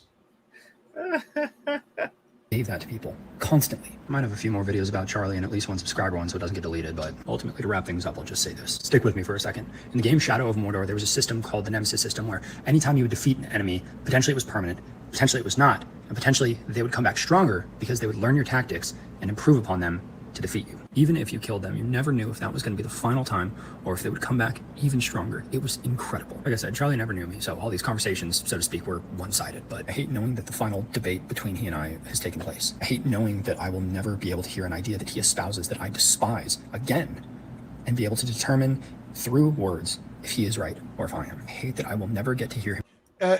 I hear you, dude, but there are plenty of people out there who do this. I know Charlie got big with Turning Point and all that, but there are plenty of people you can go argue your points with. Yeah, and I think I get his sadness with it not being Charlie specifically because he built him up as his enemy in his head. Yeah, but you can. Hopefully, this doesn't stop him from seeking out other ideas, and maybe he says something about that. But for those listening along, Charlie was an important figure in modern politics, but he's not the only one. He isn't even the only one who went to college campuses. He took Steven Crowder's Change My Mind and Milo Yiannopoulos and Ben Shapiro, who used to go to colleges constantly to argue with liberals. Mm-hmm. And just built on that. Go ahead. I'm sorry. I get the overall point he's making because, like, in regards to a lot of these other people, whatever, the thing we can say, like, if, like, Milo Yiannopoulos, for example, we don't hear from Milo Yiannopoulos anymore, but it's not because he's dead. And it's not, and it's not as if we never could from this day forth. Like, he just stopped talking about it, just like he came back, even though he went back into retirement really quickly because he likes using the N-word a lot. Yeah. But the bottom line is, you know, like, Charlie Kirk's voice is gone forever because he's dead. Yeah. You know what I mean? Which is a little bit different of a situation than somebody stepping outside of the zeitgeist and not talking anymore because they just don't want to cover stuff. You know what I mean? Yeah, no, I hear you. But in regards to Charlie, because the internet's a thing, his voice is still out there. I mean, maybe some topic will come up that hasn't been discussed before. But chances are, if there's a political topic going on, unless it's a specific case like so-and-so like Comey getting arrested or whatever, that happens after Charlie's dead, his ideas are still all out there. Yeah. So the fundamentals of what he believed in is solidified on the internet, sure. But just going forward, you know, I understand the sentiment. It's just like, that's it. You know, this is Whatever else he has to say about anything in the foreseeable future is unattainable at this point. Yeah, the finality of it, I get that. Yeah, Mm-hmm. Still going after 2 hours, monkey in a ranting mood. No, I'm in a very just happy. Look, when me and Satsu get together, we talk. I was about to say, y'all do realize the only reason this stream is still going is because I'm here. Yeah, we would have been done after watching the Tim Pool thing. Yeah, he would have ended this shit like an hour ago. I probably still would have brought up the Muslim white chick because that one's funny. Mm-hmm. State something so eloquently that it actually changes my mind. So thank you, Charlie Kirk, for all the times that you did change my mind. Thank you for all the times that you did not, because you helped me strengthen my own by testing them. Your ideas were stronger than mine sometimes, and I think. And I cannot stress enough the importance of challenging your ideas to strengthen them. Yeah, and that's what it's for. A lot of people think that this is another one of those unique situations where people are just like, I'm not doing that to appease them. I'm like, it's not about them. It has nothing to do with the person outside of yourself. Like you are putting your arguments in an arena to strengthen them. Like you're not doing it to try to appease the person who you're arguing with. You're doing it to strengthen your own arguments, because when they are challenged, when you're hit with questions that you never considered, when you're given perspectives that you never looked from, it literally just makes your argument better. If it doesn't just, overwrite your argument in general, because some people will just change their mind. Like some people get hit with some information that changes their argument completely. And I think that's the fear that a lot of people have. They're just like, I don't want to have to ever admit that I was wrong. So in order to never be wrong, you just never debate. or you do in your Tim Pool and you just lie. There have even been times when I've argued with somebody I disagree with, and they accidentally give me an even better argument for my side. Yeah. Because they'll say something that I hadn't considered before, but they are still woefully wrong in their interpretation of it. Mm-hmm. And so, yeah, you have to challenge your own beliefs. I love that you guys basically agree with me a lot, and that's awesome. But you should be challenging not just what I say, but what you think. Mm-hmm. Anyhow. That means something. And unfortunately, some of your ideas were so strong that somebody had to silence you permanently because they knew there was no other way. I'm not religious, but I hope that if there is a God, that they're with your family. I hope that they're with your kids. I hope that they're with your wife. And I hope that he was waiting for you there when you crossed over. Rest in peace, Charlie Kirk. Yeah, it was actually a really nice video. Yeah, I thought it was good. And I was scrolling through my feed and I was doom scrolling and I got to that video and I'm like, all right, that's a good stopping point. Yeah. And it's a good stopping point for today. Other than the fact you just made me watch a fucking portrait video instead of in landscape. I fucking hate that shit. Hey, that white bitch was a video. I know, because I fucking hate it. Landscape is superior, just is. Anyway, we're gonna wrap up here, guys. Like I said, I got lawn work I got to go do, so I need to get doing that. I don't want to go fuck with leaves, man. I want to play video games. All right, well, after you get off, let's play some video games instead of you doing that. Bro, I'm gonna be out there with a leaf blower. When I'm done, I'm not gonna be able to sit properly. There's a good chance I won't be able to game tonight because of this. I'll let you know how I feel afterwards. But yeah, just I'm slight vibration of the leaf blower is gonna make it feel like somebody's electrocuting me. Yeah, I'm probably gonna do. Well, actually, no. Did I do my political stream yesterday?